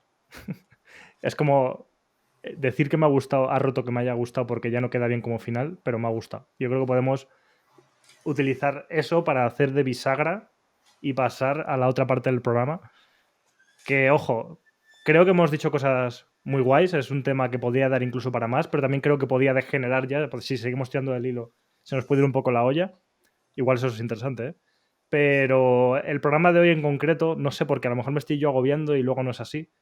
Teniendo en cuenta que luego siempre tenemos a la pobre Mariela esperando. Como que me ha dado la sensación de que va a haber unos cuantos juegos, también porque somos más personas y todo el mundo va a comentar aquí al que está jugando. Y porque yo sé, por ejemplo, que alguno de los que traigo, por ejemplo, Javi lo ha jugado, entonces sé que va a hacer réplicas y vamos a hablar más de ello. Pero vamos a hacer ahora el cambio a la parte en la que hablamos de juegos. Y yo tengo 2 juegos de los que hablar, uno de súper actualidad y otro no tanta. Pero voy a empezar con el que menos actual es, porque además creo que continúa un poco esta conversación sobre la complicidad, porque me ha pasado algo muy relacionado con esto jugando este juego, y ese juego es Control, de Remedy. ¿Qué pasa con Control? El programa anterior, bueno, y lo he dicho ya 100.000 veces, una vez más, otro juego de la máxima complicidad, Alan Wake 1. Es uno de mis juegos favoritos de todos los tiempos. Es verdad que hace muchísimo que no lo rejuego, pero en el momento en el que lo jugué, apelaba tanto a mi yo de, no sé qué años tendría, 17, 18 años, niñato preuniversitario que empezaba a escribir y de repente encontraba un juego sobre el mayor, no sé cómo decirlo, cliché del puto escritor. No sé, es como que por miles de motivos cuando... Y aparte era un juego de terror y sobre narrativa e historias de terror. Era como mi mierda totalmente y yo creé una complicidad con Alan Wake 1 como nadie jamás creará nunca más. Y de hecho, al final es normal, porque lo entiendo, porque es que es un juego de 7, de estos que hablamos, que mucha gente lo juega hoy y dice, este juego es una mierda, no entiendo de dónde viene esto. Pero a mí Alan Wake, no sé, como que me voló la cabeza. Y bueno, en realidad todo esto iba porque con Control me ha pasado algo que tiene relación con esto. Yo de base ya digo que todos los juegos de Remedy me gustan mucho. A mí me gustó mucho Quantum Break y es otro juego que es muy regulero, pero me gustó mucho. Max Payne, yo creo, en el caso de Max Payne, me gustaría pensar que sí que es un juego que sí que se merece un poco el reconocimiento, o no sé si lo tiene del todo. Yo creo que sí, que es no sé, es un tótem en cuanto a los third-person shooter de la época de la Play 2 y del tema este el tiempo bala, ¿no? Como que sí que marcó algo más, me gustaría pensarlo. Igual no sé si será recordado de esa manera por más gente. Pero bueno, que a mí me gustan mucho los juegos de Remedy, sí que es algo que conecto con ellos. ¿Y qué pasa? Que fui a jugar Control en su día cuando lo jugué y no me gustó. No sé, o me dejó como completamente indiferente o no conecté con él. Y precisamente es eso de lo que estamos hablando. ¿Qué pasa? Que yo ahora me dispongo a jugar Alan Wake 2 con unas ganas, vamos, de que es que tengo clarísimo que va a ser mi juego del año y eso que he jugado grandes juegos del año este año. y dije, antes de ponerme a jugarlo, porque en realidad ya lo tengo, me dio por probar abrir Control y empezar a jugar Control un poco. ¿Qué pasa? Que, bueno, es que Control es magnífico en su inmersión, en su narrativa, en su ambientación, en su, no sé, su atmósfera. Entonces me atrapó. Yo iba ahí para verlo un poco porque iba a jugar a Alan Wake y quería acordarme de algunas ideas que se transmitían en Control. E insisto, habiéndomelo ya pasado y no habiéndome gustado tanto la primera vez, y de repente digo, coño, pues este juego, ¿por qué no me gustó? Si tiene cosas que a mí, como fan de Remedy, como todos los juegos de Remedy que me gustan, tiene cosas que son 100% para mí. Y entré más. Pero ojo, que hay plot twist, hay doble plot twist. Vino un primer plot twist, que fue el hecho de que de repente empecé a ver las costuras de este juego que son enormes, ¿vale? Creo que Control es un juego que tiene unos cuantos problemas y que tienen que ver precisamente con lo que hablamos, ¿no? Con que los vas a ignorar si estás súper a tope con el juego y tienes mucha complicidad, y si por lo que sea te está perdiendo, de repente te van a suponer un mundo. ¿A qué me refiero? ¿Qué cosas creo que Control hace regulín? La primera, el combate. O sea, no que el combate esté mal, pero es, no sé cómo decir, extremadamente pesado con su combate. Es que perdona que te interrumpa, No, es que adelante. estaba oyendo y estaba pensando, el combate. Es un puto coñazo. O sea, es divertido cuando es divertido, pero hay oleadas y oleadas que tú dices, mira, por favor, ¿puedo seguir jugando? Literal, o sea, yo no sé en qué cabeza entra, porque además tienen todo este rollo, ¿no? De que el juego tiene puntos de control, jeje, y de hecho es que hacen coña con eso, ¿no? Con los puntos de control, que son los lugares en los que reapareces. Y digo, ¿creéis que sois un Souls o algo? ¿Qué necesidad hay cuando ya he pasado 5 minutos pegando tiros para despejar esta zona, para poder avanzar en la historia? Muero en el siguiente enfrentamiento de 2 habitaciones más para adelante, vuelvo al punto de control y me volvéis a poner a los enemigos, que son pesados de cojones, ¿no? Entonces, en Control, por ejemplo, falla muchísimo eso. Creo que el combate tiene problemas, ya no el combate, sino la insistencia con la que creen que el combate es mejor de lo que realmente es. ¿Qué pasa? Que eso tiene a la vez su plot twist, porque luego cuando ya a base de hostias he acabado tolerando ese combate, porque una vez más he generado complicidad con el juego y el juego me gusta, al final sí que le pillo el punto del combate, sé cómo jugarlo bien y al final me ha gustado porque le he sabido sacar jugo. Pero es que el juego no te invita a nada a eso. No, y te vas sintiendo un dios, te pones a volar, te pones a inventar movidas y te lo pasas súper bien, pero hasta llegar ahí te cagas en su madre 20 veces. Sí, porque además es un juego que se comunica fatal contigo, que es otro problema que yo creo que tiene. Ya no solo, ahora hablamos también un poco de la narrativa, que tiene esa ambivalencia, dentro de que me parece buenísima, pero con ciertos peros. En el caso del combate, el combate tiene que ver con más cosas. También tiene que ver, por ejemplo, pues con las armas que tienes, los poderes que tienes y cómo mejoras o no mejoras las cosas. Todos los menús y movidas para mejorar las cosas no son nada amigables contigo. Es como que tienes que poner mucho de tu parte para querer meterte a ver los iconitos y mejorar las cosas y gastar puntos. Y dices, ¿y de dónde saco los puntos? ¿Y este símbolo qué significa? O sea, todo es un caos absoluto. El juego no hace ningún esfuerzo para que conectes con eso. Y al final lo malo que tiene Control es eso, que dentro de que la ambientación es sublime y que la narrativa está muy guay, te pasas el 80% del tiempo pegando tiros, que es un juego que incluso si me apuras no le pega tanto ser tan de tiros, porque la ambientación y el rollo que tiene se podría parecer más a un survival horror que lo que es, que en realidad es un juego de machacar a disparos a todo lo que te encuentras. Y eso para mí es una gran fricción que tiene Control. Es lo que le pasaba, perdona, al primer Alan Wake. Eso es. ¿Qué pasa? Que yo, como hiper ultra fan de Alan Wake, recuerdo que comentáis, la gente que lo ha jugado ahora, todo eso y digo, es verdad, no lo voy a negar porque es que Alan Wake te pone combates cada 2x3 cuando no los necesita, y sin embargo, a mí me funciona y me dio exactamente igual porque es que me estaba gustando tanto la movida a la que estaba jugando que eso me era completamente indiferente. Y también es cansino con los combates que te caga. Por eso, de hecho, es que creo que es algo que le pasa a Remedy mucho. Que tiene ideas buenísimas a nivel de ambientación, a nivel de narrativa y tal, pero todo lo que hacen son shooters y a veces no es tan bueno su shooter. O sea, en Max Payne supongo que es más tolerable porque solo con el gimmick del tiempo bala es como que ya molaba todo, ¿no? Pegar tiros y te daba igual cuántos tiros pegases. En Quantum Break creo que también tiene un rollo así de manejar el tiempo que funcionaba muy bien, a mí me gustó y no me pesó tanto. Pero en Control se me hizo muy cuesta arriba y creo que es lo peor de Control con diferencia y sin embargo, una vez más, en línea con lo que hablábamos antes, me ha generado la suficiente complicidad como para que el juego aún así me encante y que a día de hoy, habiéndomelo pasado, me lo he terminado ya, estoy con los DLCs, diga, no, si este juego es que me flipa, no es que me guste, es que me flipa. Pero, y ya termino, hay otra cosa que creo que falla y que una vez más requiere de ti para que te guste, y es precisamente la narrativa, porque creo que de base tiene ideas muy buenas y conceptos que te van a llamar la atención y que de primeras pueden gustar, porque es muy original y mola mucho, pero hay cosas que están muy mal contadas en el sentido de, por ejemplo, hay una serie de cinemáticas, si queréis verlo así, que yo, la primera vez que me pasé el juego, no me enteré. Por eso creo que es que tienes que poner de tu parte, porque tienes que buscártelo.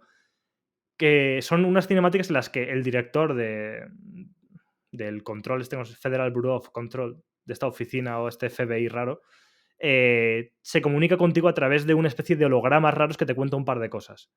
¿Qué pasa? Que cuando yo jugué el juego la primera vez, escuchaba sus frases fragmentadas, porque te dice como 4 cosas fragmentadas y decía, ah, muy guay, ok. Pero es que en realidad lo que tienes que hacer es meterte en un menú y abrir un vídeo en el que hay un vídeo completo de la movida que te iré a contar ese señor, y si no te ves el vídeo te enteras de una puta mierda. Entonces, es un ejemplo, porque le pasa mucho también. Es un juego que está hasta arriba de puñeteras notas tiradas por ahí.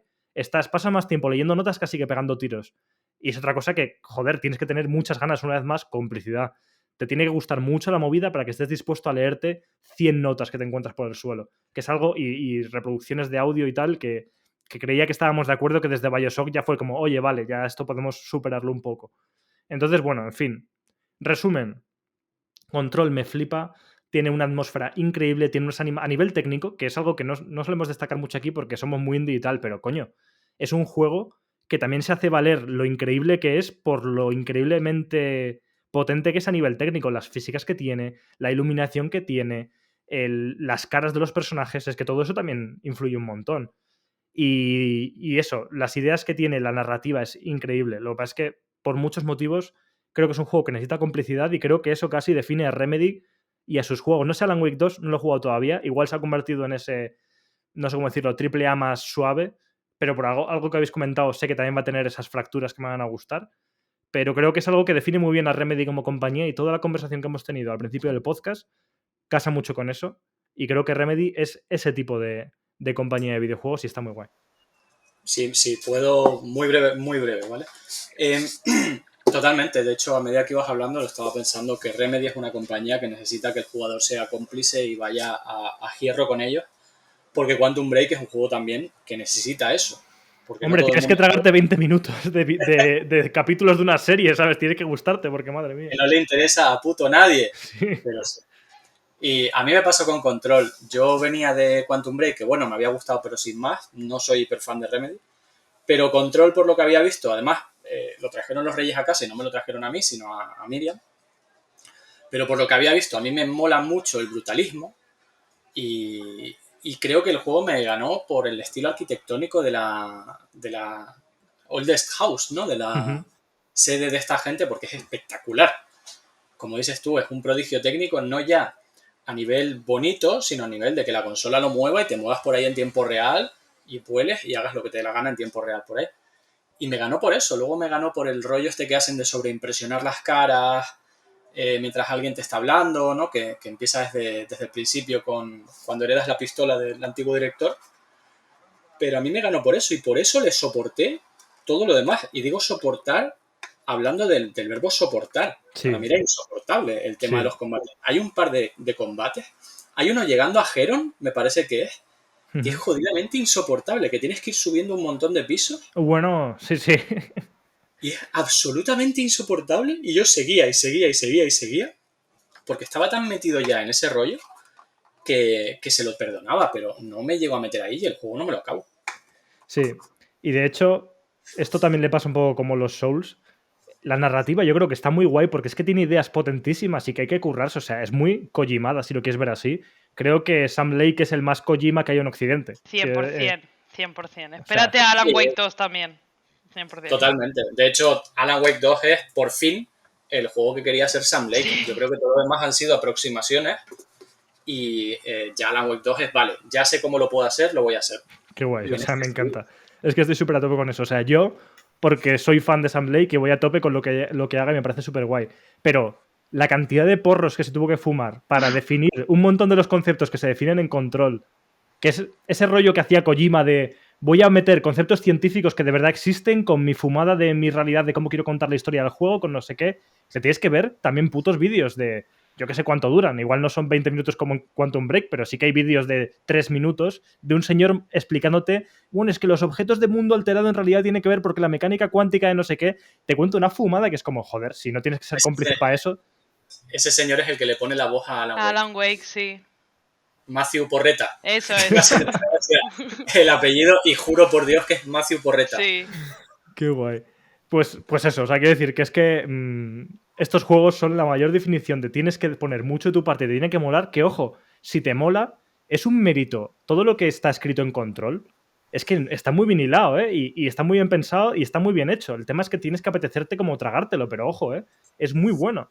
Pero es que la primera vez que jugué el juego no me apeteció una mierda, lo ignoré. ¿Qué pasa? Que el juego me gustó menos 10. Y ahora que sí que estaba en un mood de vengo con la complicidad de querer escuchar qué me tienes que contar, dije, joder, esto está muy bien, pero tienes que querer. Sí. Pero en fin, esa ha sido la review de Control, de las rejugadas de Control, antes de ir a Alan Wake 2, que ya daré la turra probablemente porque seguramente voy a estar obsesionado con ese juego. Así que paso el testigo. ¿Quién quiere hablar de algún jueguillo que haya jugado últimamente? ¿Clara? Venga, le doy. Venga. Claro, yo no puedo hablar de Alan Wake. Además, estoy intentando escribir una cosa que no tengo muy clara aún. Igual va un poco por el camino de la complicidad. Y estoy como un poco metida dentro de Alan Wake y es un poco terrible. A ti te va a encantar, Alex. Ya nos contarás, ya. Sí. Porque es mucho, el primero a mí me parece una soberana mierda y este tiene cosas muy, muy interesantes. Pero yo, entre Dwarf Fortress y Alan Wake, realmente he jugado 2 juegos, pero hay uno que es que ni me acordaba, que en el PlayStation Plus Extra o como Dios se llame, hay un jueguito de estos que a mí me gustan que se llama Bus Simulator 21. De pescar truchas, ¿no? Sí, de ir por ahí conduciendo un maldito autobús. Es el juego con el... Lo único que tengo que destacar es el juego con el diseño de interfaz y de usuario más malo que me he tragado en mi vida. Dios santo, no hay Dios que se entere de qué está pasando en ese mapa minúsculo. Pero bueno, lo bonito es que pues es un simulador de conducir un autobús, entonces yo de vez en cuando me pongo, doy una vueltecita por una ruta que no sé ni cómo he creado porque no hay Dios que se entere. Y nada, una cosita así como muy relajante si obvias la parte de la interfaz. Y luego empecé también Helix, este RPG completamente también trambólico, hecho con RPG Maker, creo, de Mason Lindroth, que es un pavo que hace, bueno, que hizo Helix y Helix 2 y también hace unas stop motion animations con clay, ¿cómo se dice clay? Arcilla. Arcilla, plastilina. Sí, absolutamente demenciales. O sea, yo me metí en este juego presuponiendo una complicidad brutal porque el apartado artístico me parece lo mejor que he visto en mi vida. O sea, me parece el juego más bonito que he visto jamás. Pero claro, ese apartado artístico demencial y esas animaciones de lucha también quedan para hacer 3000 GIFs porque el personaje hace un como un gesto, ¿no? Con la mano increíble. O sea, el juego, en el apartado artístico es lo mejor que yo he visto. Pero claro, todo esto viene con la cosa de que, por ejemplo, es un mundo pequeñito y hay personajes también hechos con arcilla en stop motion y lo que te dicen está generado proceduralmente, que no por una IA. Entonces, es un mundo absolutamente abstracto, surrealista, dadaísta, o sea, no hay por dónde agarrarlo. O sea, este pavo se levanta un día y dice, quiero matar a no sé quién, y ya está. O sea, ese es el plot, la narrativa del juego es esa. Pero claro, es una cosa tan absolutamente única de mirar, o sea, cada vez que me matan me quedo empanada mirando la animación de muerte, es increíble, es lo más bonito que he visto nunca. El juego me echa todo el rato, porque creo que no he conseguido matar a un enemigo porque no entiendo ni cómo funciona. O sea, hay burritos, puedes tirar burritos congelados a la gente, si los descongelas te los puedes comer y ganas, te dan vida, pero es una cosa absolutamente demencial que quiero, ¿no? Yo estoy esforzándome porque me caiga bien este juego, porque es que me cae... es como una persona muy guay, de la que quieres ser amigo, pero es una persona absolutamente horrible y te rechaza todo el rato y realmente no debería ser su amigo, ¿no? Creo que eso es Helix, si hablamos de eso. Iba a decir nombres de Twitter para seguir con la analogía. Juanma decía que era surrealismo arcilloso, Helix 2. Increíble. Yo estoy jugando al 1, que el 2 tiene mejor pinta. Parece un poquito más juego, menos experimento o experimental, ¿no? Parece que tiene que quizás la puerta de entrada es un poco más como, ¿no? Como consciente de que lo tiene que jugar. Menor, ¿no? Sí, alguien. Yo estoy jugando al 1, o sea, es una cosa, pero es que es precioso, es que quiero verlo entero. Entonces, pues nada, haré el esfuerzo porque me caiga bien Helix. De hecho, viéndolo, dos cosas. La primera es que he aprendido un término nuevo que no sabía que existía, aunque conozco juegos que vienen un poco de esto, que se le considera un Earthbounder, que es rollo Earthbound, rollo Undertale, Lisa, demás. O sea que va un poco en esa línea, ¿tú crees? Pues me gustaría decirte que sí, pero es que como no entiendo lo que está pasando, pues no te puedo decir que sí. Hablando de Lisa, nunca hablé de Lisa en este podcast. Yo me empecé Lisa y lo tuve que dejar. No, me dolía el alma, con ese juego. Me pareció... Es que es un juego doloroso y desagradable. Yo no lo he jugado por eso. Muy desagradable. Me llama mazo, pero no me veo en el mood de afrontarlo en este momento. Estamos los cuatro en esa situación, porque yo creo que lo financié cuando salió en Kickstarter. Empecé la primera hora y dije, vale, súper a tope contigo, pero hoy no. Y ese hoy no, Javi, tú menos ahora, vaya. O sea, ahora que eres padre, menos. Es terrible. Ahora menos que nunca, vaya. Sí, ya terrible. Además, desde que soy padre, todo lo que tiene que ver con chiquillos, claro. O me pongo a llorar o me enfado muchísimo, o sea que no... ¿Qué va? Que te iba a decir también, viendo las imágenes, como que me recordaba un poco al mood del gabinete de pensamientos del Disco Elysium, ¿no? Como estéticamente. Es como una movida que podía estar medio sacada ahí. Está guay. Sí, a mí me recuerda a Leonora Carrington, a una artista, una pintora surrealista que me gusta mucho, que hace también esos personajes como con la cabeza de media luna muy bonitos. Es que yo creo que beben todos del mismo sitio, ¿no? Sí. O sea, de ese surrealismo, de Dalí, de Carrington. Al final todo esto viene un poco... Me da la sensación. Sí. Y oye, a tope con lo del Bus Simulator. O sea, me recuerda a nuestra etapa del SnowRunner. La mejor etapa. El mejor juego. Tenemos, otro Alex, juego por favor, antes del siguiente podcast, venga, vamos ahora. Después quedamos un día y volvemos al SnowRunner. No, escúchame. Es que acabó de una forma tan bonita que no se puede volver a jugar. Es que sería romperlo. O sea, lo hemos contado 1000 veces, pero es un juego de camiones en la nieve. Clara y yo jugábamos en cooperativo y el juego terminó un día en que Clara no podía jugar conmigo, me dio por querer jugar solo y todos mis camiones, todos, se me hundieron en el barro mientras uno intentaba remolcar al otro y se hundía. Y entonces mi partida, me parece precioso, de verdad, mi partida son 5 camiones hundidos en el barro que no puedo sacar porque ya no puedo jugar. Seguro que hay un botón por ahí de reiniciar alguna mierda, me da igual, no quiero ese botón. Es como, mis camiones están en ese barro y pienso que eso está subido en alguna nube de algún lado y que eso siempre quedará ahí, me parece precioso.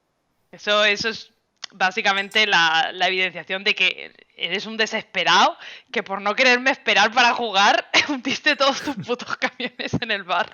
Sí, fue un poco... del juego, de oye, no seas mala pécora y eso es, Clara. Eso es. Sí. Pero me encanta que acabas así. Y es otro ejemplo clarísimo de clase de juegos, tanto el Bus Simulator, el Euro Truck Simulator, bueno, si hablamos del, ¿cómo se llama? Un Farming Simulator, eso me parece demencial que exista. Sí. Esos juegos, vamos, una vez más, tienes que tener una complicidad con una movida así. El SnowRunner no te enterabas de nada. De nada. O sea, hasta que aprendías, que con esto se cambia la marcha. Era como un descubrimiento de, yo qué sé. Entonces, bueno, pero es tan guay por eso también. Mateo, ¿quieres hablar tú de algún jueguillo? Sí. Bueno, aparte de que antes eso es lo que quería decir a Clara, que ha salido el rollo del Bus Simulator. O sea, lo que tiene que volver es el evento canónico que fue originalmente de los streamings, aquellos jugando Euro Truck Simulator. O sea, evento canónico, mi relación contigo y con Juan Salas fueron esos directos espectaculares. Y yo con el Bus Simulator yo quiero ver más de esos. La verdad es que sí, la Pues- verdad es que Juan era muy buen copiloto porque yo a veces no podía hablar porque no sé conducir en la vida real y yo estaba atacada en el juego como si estuviera yendo a la autoescuela y Juan como que daba cháchara porque yo no hablaba con el chat, era Juan. Sí, sí. A mí me pasa igual en la Pues- vida real, que me hacen. Y eso que antes conducía más. Pero precisamente por eso, porque llevaba 100 años en conducir y de hecho en parte estoy en contra del concepto de conducir. Pero últimamente estoy conduciendo y mi pareja siempre me vacila porque me pone el dedo debajo de la nariz a ver si respiro. Porque voy tan tenso y estoy tan concentrado en el propio acto de conducir. Yo confío en que se me pasará, porque antes yo conducía normal, ¿sabes? Pero es que estuve como 6 años sin conducir, no sé cuánto tiempo. Y ahora cuando cojo el coche es como... No existo, solo conduzco, entonces te entiendo. Sí, sí. Yo soy igual que tú, pero la frase esta de que el infierno son los demás se hace más cierta cuando estás conduciendo y se te cruza un BMW. Literal. Entonces, Bueno, joder, pues, ¿qué pasa? Bueno, no vamos a hablar de eso aquí, pero ¿qué pasa sí, con los pero- BMW que siempre son BMW? No sé. Pijos. El resumen es pijos. Lucha de clase. Sí. Efectivamente. La culpa es el capitalismo, un día más. Pues yo, la verdad que estoy esta temporada jugando cositas ya de este 2023. Es verdad que tampoco he jugado muchísimos juegos nuevos. De normal no lo suelo hacer por una cuestión sencillamente de tiempo y de pasta, ante todo. O sea, me dejé 70 masacantes en el Armored Core, que ojo, los volvería a pagar, pero fue como enough. Y el Cosmic Will Sisterhood y alguna cosa más. Y yo como, año guapísimo, pero también el año es guapo por las cosas que juegas, que no son solo las de ese año. Y he tratado de ponerme un poco al día con cosillas que tenía, sobre todo cortitas por ahí, pendientes y demás. De hecho, incisillo con el rollo este de los jueguillos surrealistas así con esta estética y tal. Estuve jugando Samorost, que era un jueguito flash que yo tenía pendiente hace 1000 años del el estudio que luego hizo Sí, de Machinarium. manita. Sí. La manita, que yo de Machinarium sí que recuerdo jugar con un colega hace 1.000.000 de años y flipar pepinillos. Es un juego que me gustaría volver. Y incisillo simplemente con eso porque me llamaba la atención, aparte por el rollo también un poco surrealista, un poco gracioso, el hecho de que tú no interactúas con el muñequín, sino con el escenario para que el gnomo haga sus cosillas. Que para quien no lo conozca, es un juego que dura 15 minutos, está gratis en Steam, porque era un juego Flash del año 2001, y a mí me llama mucho la atención por cómo hacer un juego que sea un juego en 15 minutos, te plantea ya no solo un mundo, aunque sea un mundo muy sencillo, te plantea un lenguaje jugable y unas interacciones sin mediar palabra, te plantea un tono divertidísimo y súper lighthearted en 15 minutos. Es como chimpún, esto es un juego, esto está guapísimo. Pero con lo que estoy ahora también de cositas que tenía pendiente desde hace mucho tiempo es Hyper Light Drifter, que es un juego que tenía pendiente desde 2016. Y es curioso porque no puedo evitar pensar de vez en cuando en cómo sería mi opinión sobre este juego si lo hubiera jugado en 2016. Porque realmente me está alucinando. O sea, no sé si hay alguien que no lo conozca, aparte por el estilazo visual que tiene, es como súper llamativo. Es un pixel art súper, no sé, reconocibilísimo. Tiene unos coloridos, unas animaciones, un diseño de sonido que te cagas.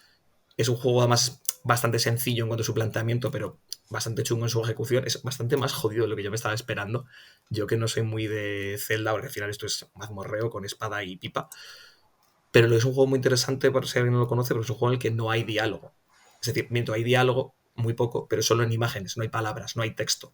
De hecho, muy de vez en cuando parece como que has desbloqueado una cosa y te sale como un texto en un idioma que no entiendes, con el que no puedes ni interactuar, y yo como entiendo que esto será un progreso en alguna parte. Y me está gustando mucho, también retomando un poco todo el tema de la complicidad y demás, por el hecho de que tienes un objetivo muy, muy poco claro, porque todo lo que ves el pasado de tu protagonista son flashazos así sueltos. Solamente sabes que está muy enfermo, que está como, entiendes que buscando una cura para su enfermedad, pero no lo tienes muy claro.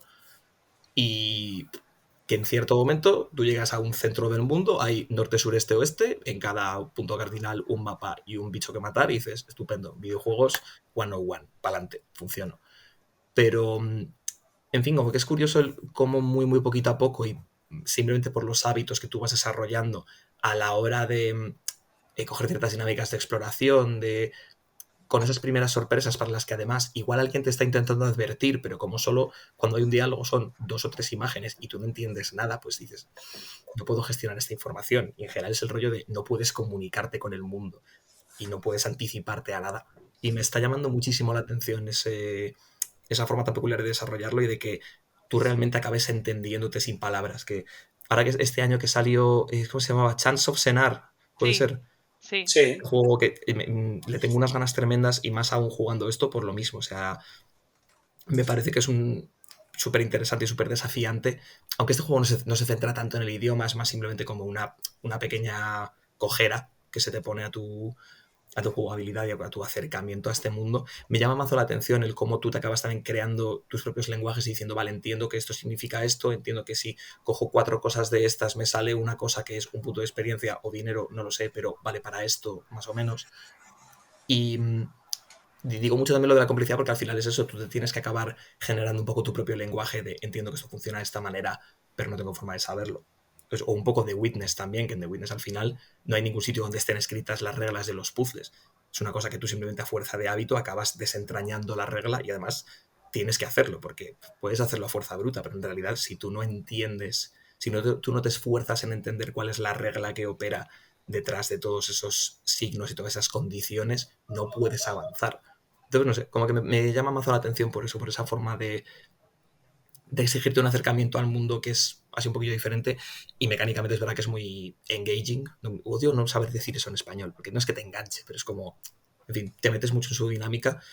Eso sí, yo un tío que me considero muy poco de jueguitos de mazmorras y tal, pero bueno, tampoco me consideraba de roguelikes. Llegó Hades y me lo fumé, vamos, a niveles estratosféricos. Otro con personajes. es el anti-roguelike por eso, ¿no? Porque te encariñas con el prota y sobre todo con los personajes. Sí. Y el hecho de que sea también proselitismo bisexual mega horny todo el tiempo también hace bastante, la verdad. No, aquí no nos vamos a andar engañando. Pero eso, vaya que me llama mucho la atención este rollo y tengo muchísimas ganas de seguir. Y tengo cosillas pendientes este año, pero bueno, también estoy tratando de no fustigarme a mazo con el ay, no llego a esto este año de esta peña y tal. Es como, bueno, si lo juego en febrero de 2024, el juego no caduca. ¿Sabes? Y pienso mucho en esto conmigo, porque claro, yo este juego me flipaba en 2016 y llevo queriendo jugarlo todos estos años hasta ahora, pero igual, por un lado igual me he perdido cosas, pero por otra parte, joder, igual puedo disfrutarlo porque ahora tengo experiencia de cosas que en 2016 no jugaba y se parecen a esto. Entonces, no sé, es un discurso que siempre acabo sacando como persona que llega tarde a todo porque no le queda otra. Y me parece que es algo en lo que merece la pena pensar, vaya, y tratar de... Es imposible al final no estar en las lógicas del mercado, es imposible no estar presente o por lo menos fijándote en el discurso de Twitter, de lo que sea, de esta semana, pues eso, del Alan Wake o lo que sea. A mí Alan Wake me la pelaba en el sentido de no jugar un juego de Remedy en la vida y aún así digo, joder, voy a tener que jugar esto porque está la gente de confianza de cuyo criterio me fío, flipándome pinillos, ¿no? Igual esto no es para mí, pero me está llamando mucho para esto. Pero también tratar de no meternos tanto en esa dinámica y en esa prisa de pensar que el juego se va a poner pocho si lo juegas antes del 31 de diciembre de 2023. De hecho, es al revés, ¿eh? O sea, no es al revés, porque yo también he defendido a veces que puede estar guay si lo enfocamos de una manera sana y no de que hayas tenido que hipotecarte para pagar un juego nuevo, pero estar como dentro de una conversación en el momento en el que está efervescente a veces mola, es una cosa que puede estar chula, en una obra cultural en general, ya sea ir a ver la peli de turno del estreno, ¿no? Eso a veces creo que tiene cosas guays, pero a la vez, precisamente por desconectarte de ese hype y de ese FOMO, jugar las cosas en perspectiva puede ser también mejor, depende del momento. Y también lo que dices del Hyper Light Drifter me parece interesante porque es un juego, es muy el indie del 2016 y yo lo jugué ese año y no sé si me gustaría tanto ahora o no, o si me gustó en ese contexto, no sé, lo que dices tú, ¿no? De qué pensarías si hubieras jugado entonces, pero me parece muy guay que lo estés jugando ahora por eso. Así que... Que iba a decir otra cosa, no tiene nada que ver, pero me estaba acordando de que, claro, para poder jugar yo estas cosas, y no es por FOMO, porque fíjate, me he puesto a jugar al Control. Hay otro juego que quizá entre más en el FOMO y es uno que no sé si va a decir Javi, si no lo diré yo más adelante, pero que, claro, para poder hacer esto tuve que pausar el Baldur's Gate, pero lo he hecho de una forma como muy ordenada, porque me he pasado 2 actos de Baldur's Gate 3. ¿Qué pasa? Que soy un psicópata. Entonces, no sé cuánto durará una persona normal. Yo vi en How Long to Beat y me confié que el juego podía durar en total como unas 100 horas y dije, pues para ser un pedazo de RPG súper complejo no me parece tanto tiempo, viniendo de jugar casi 200 al Zelda. ¿Qué pasa? Que me he pasado 2 actos, el 1 y el 2, y ya llevo las 100 horas solo con eso, ¿no? Entonces, pero literal, además, o sea, es que literal, digo, madre mía, y veía que el acto 3 es como el tocho, y dije, a ver, me está flipando esta movida, pero como que creo que no me va a venir mal parar en algún momento, coger un poco de aire y volver. Porque... No, y es un parón natural, o sea, puedes parar ahí además. Claro, es que además lo estaba pensando y tenía como mucho debate interno sobre si hacerlo o no, pero justo hubo un momento como escena en la que te empiezan a hacer como un resumen, muy tonto, un resumen muy superfluo, pero resumen de lo que ha pasado hasta ahora en la historia y digo, voy a quitar la partida guardada porque cuando vuelva voy a empezar con el resumen y continúo desde aquí y creo que va a quedar natural y va a estar guay. Entonces lo he dejado eso después del acto 2, que es un juego que me flipa y me está encantando, pero es que es mucho juego. Es que es mucho juego. Y yo creo que podía ser hasta negativo hasta cierto punto jugar tanto un juego así. Oye, Alex, hay una pregunta sobre Baldur's Gate que no te he hecho hasta ahora. ¿A quién estás romanceando? Pues tengo que reconocer... Ahora respondo, no te preocupes, que parece como que voy a esquivar la pregunta. No la esquives, ¿eh? No la esquivo. Es que va a ser demasiado evidente y no me mola por eso. O sea, tengo que reconocer que no me... O sea, esperaba que me gustase más el tema del romanceo, que es una cosa que se ha hablado mucho, de lo que me está gustando en el sentido de que, no sé, no he encontrado ningún personaje con el que yo haya conectado de esa manera más romántica, porque a nivel de que todos son majísimos y molan mucho, molan todos los personajes molan. Pero a nivel de tener que romancearlo, no tanto, y el que romanceé casi por descarte, que es Corazón Sombrío, es como... Vale, pero yo qué sé, porque habrá que romancear a alguien, sinceramente. Pero no te creas tú que me estaba flipando, porque la tía es un poco sectaria, que luego se explica. Pero es una tía un poco rara, no rara bien, porque puede ser rara bien, pero es rara como... No sé. ¿Sabes lo que pasa? Que en el acto 3 cambia. O sea, claro, evidentemente, ¿no? Es el personaje que más escrito está, probablemente, Corazón Sombrío. O sea, que has hecho bien. Pero a la vez entiendo que es como la opción por defecto para un tío hetero y no me mola, ¿sabes? Es como... Porque luego hay muchos hombres y alguna mujer más masculina, como es, no me acuerdo, esta la demonio... Lae'zel. Y bueno, y la otra... Carlach. No, las dos. Y de hecho, fíjate que me sorprendió mucho... Adorables a su manera. Sí. Que Lae'zel, no voy a decirlo bien nunca, Lae'zel o como se diga... es un personaje que, bueno, pues que de primeras, yo qué sé, prejuzgas por cómo es su actitud y por cómo es un poco su rollo y dices, buah, yo esta no la romanceo ni de coña. Y paradójicamente, mientras estás romanceando a Corazón Sombrío, digo, oye, esta tía no me cae tan mal, ¿sabes? Empiezas ahí como... La verdad es que también es que son muy... están escritas de una manera que igual es la intención y está muy guay, que no te están invitando nada a que te interactúes porque es como... es una psicópata asesina que solo quiere sangre y matar a la peña porque es un poco, parece que va en sus genes, y la otra está obsesionada con una secta que es como, vale, no sé, no me va a ser a una persona normal, supongo que no es tan fácil que de primeras vayas a conectar con eso. De hecho, es que el único normal sería Will. Sí, y es aburrido. Y es aburrido porque es normal, aunque luego no tanto, ¿no? Y Gale, que es normal, pero yo siempre he dicho que es el más malo potencialmente de todos los acompañantes.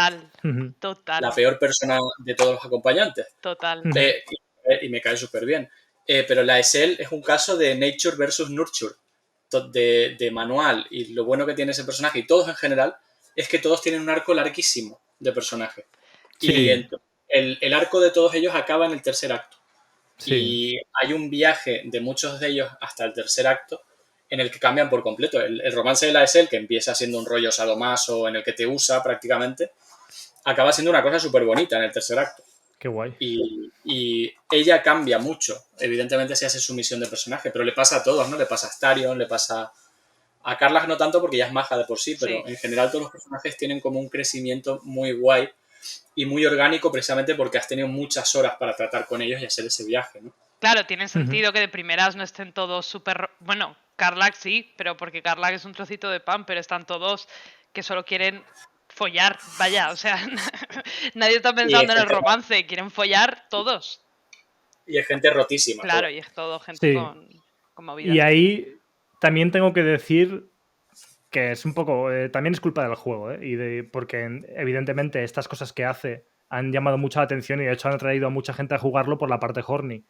Pero también reconozco que es en parte culpa mía, que ya de base estaba pensando, venga, ¿a quién romanceo ya? Estaba diciendo, alguien habrá que romancear, ¿no? Pero igual está jugando de la manera correcta en la que se va a jugar a Baldur's Gate, claro. ¿vale? Ya, sí, que entiendo que se juega así, pero a la vez digo, igual, si hubiese dejado eso de lado y digo, voy a ver qué se cuenta esta peña, y no hubiese pensado en esa parte, vale, sí, siempre se ha hablado de que se les parcheaba porque estaban demasiado cachondos, cosa que me parece increíble, o sea, de hecho no debería haberse parcheado, y a la vez no sé hasta qué Perdón. punto es un poco de marketing. Sí, Pero sí, bueno. Mateo, sí. Y yo creo que lo hicieron así adrede y luego lo parchearon, Claro, honestamente. sí, totalmente, es muy, muy inteligente.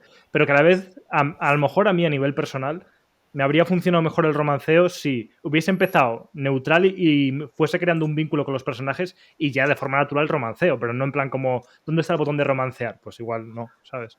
Pero bueno, no sé, es muy guay. En Baldur's Gate, de hecho, vamos camino a no sé cuándo, año 2024 ya seguro, a hacer ese programa especial ya profundo y visceral sobre Baldur's Gate. El spoiler cast de Baldur's Gate, cuando yo me pasé el acto 3, que ojo. Que a ver, en teoría me he propuesto, aparte de que me he puesto a jugar Control cuando no iba a jugarlo, que después de Alan Wake 2, que sí que quiero hacer como ese inciso para jugar Alan Wake 2, vuelvo a Baldur's Gate y ya me lo termino. Perfecto. Pero bueno. Mira, si me dejas hacer la magia del podcast, hazlo.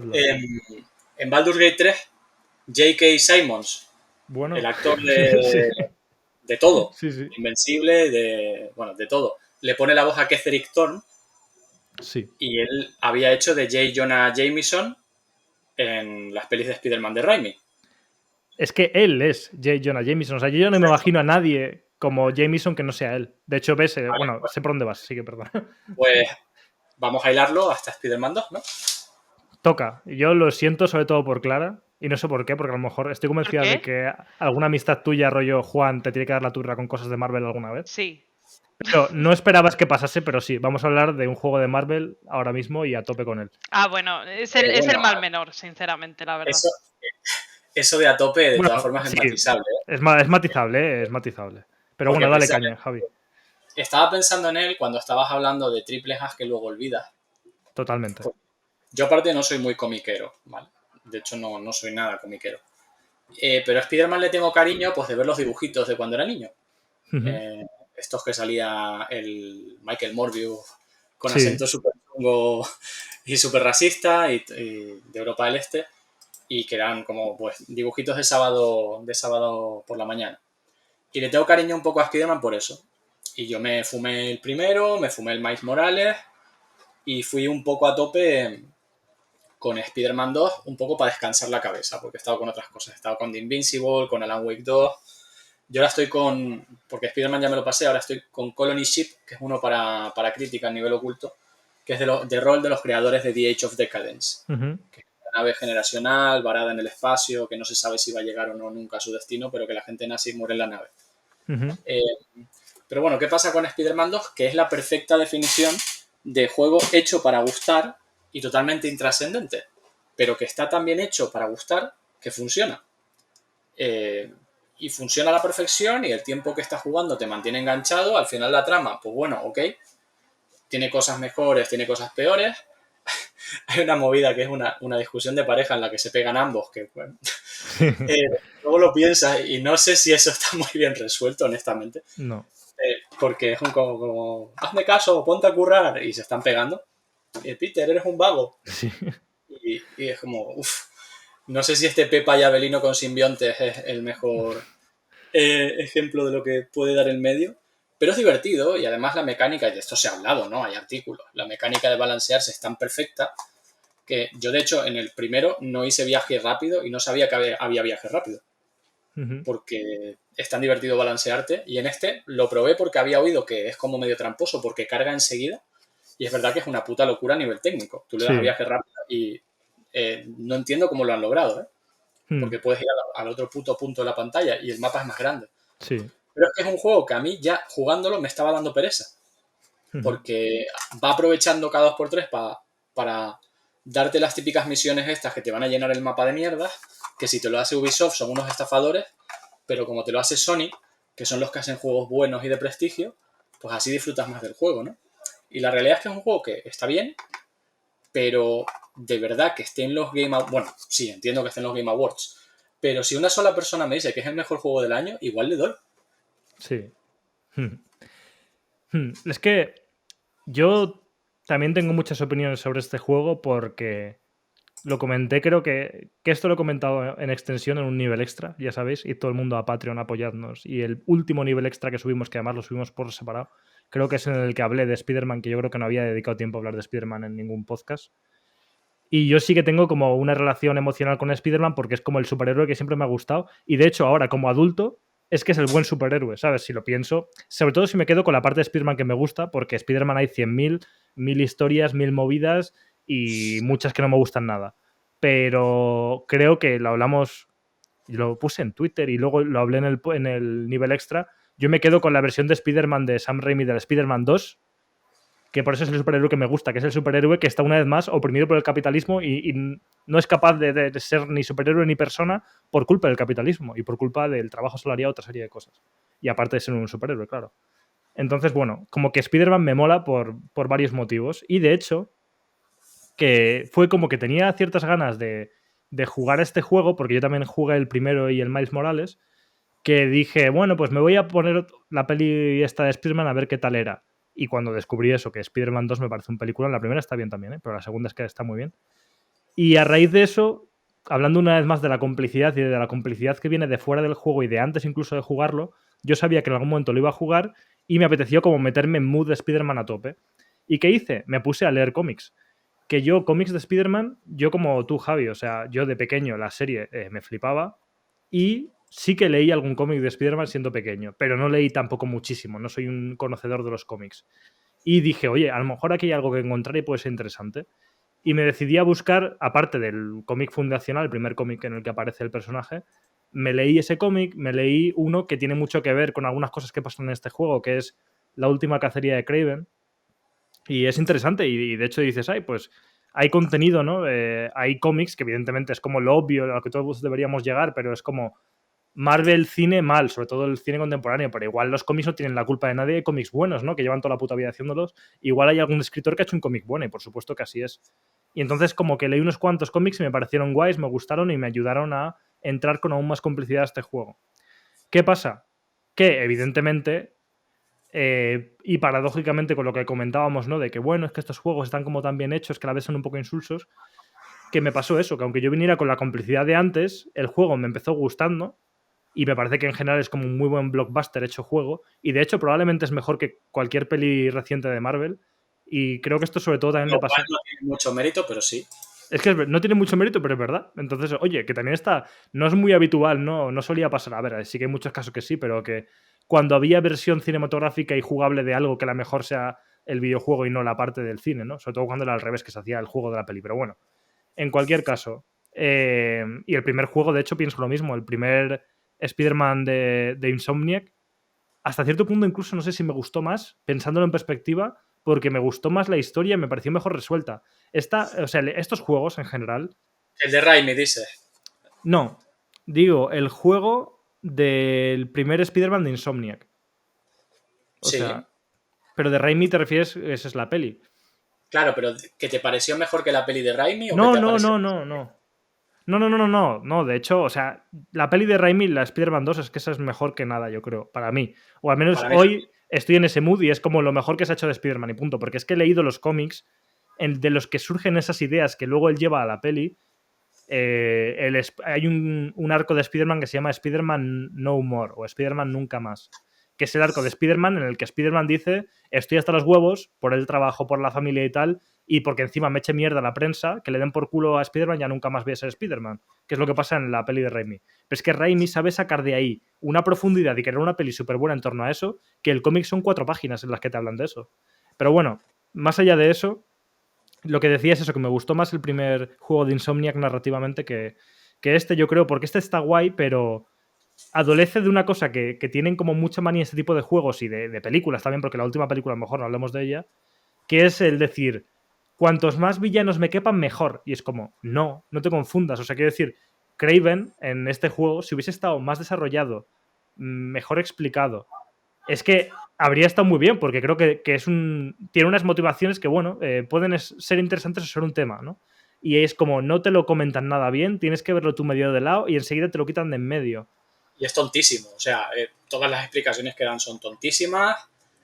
Claro, está mal enfocado. desaprovechado, sí, está súper desaprovechado. Está muy desaprovechado. Y si hubiera sido el juego de enfrentarse con Kraven, ¿qué pasa? Que luego lo pienso como desarrollador y digo, no, claro, pero es que si es un juego que al final aburre porque tiene que ser largo y tienes que estar pegándote de hostias todo el rato y encima te pegas de hostia con los mismos pandilocos que les llamo yo todo el rato, con los mismos, pues es normal que quieran meter más personajes y más enemigos para que parezca que hay variedad y no te aburras tanto en un juego que, por desgracia, tiene que ser largo aunque no lo necesite.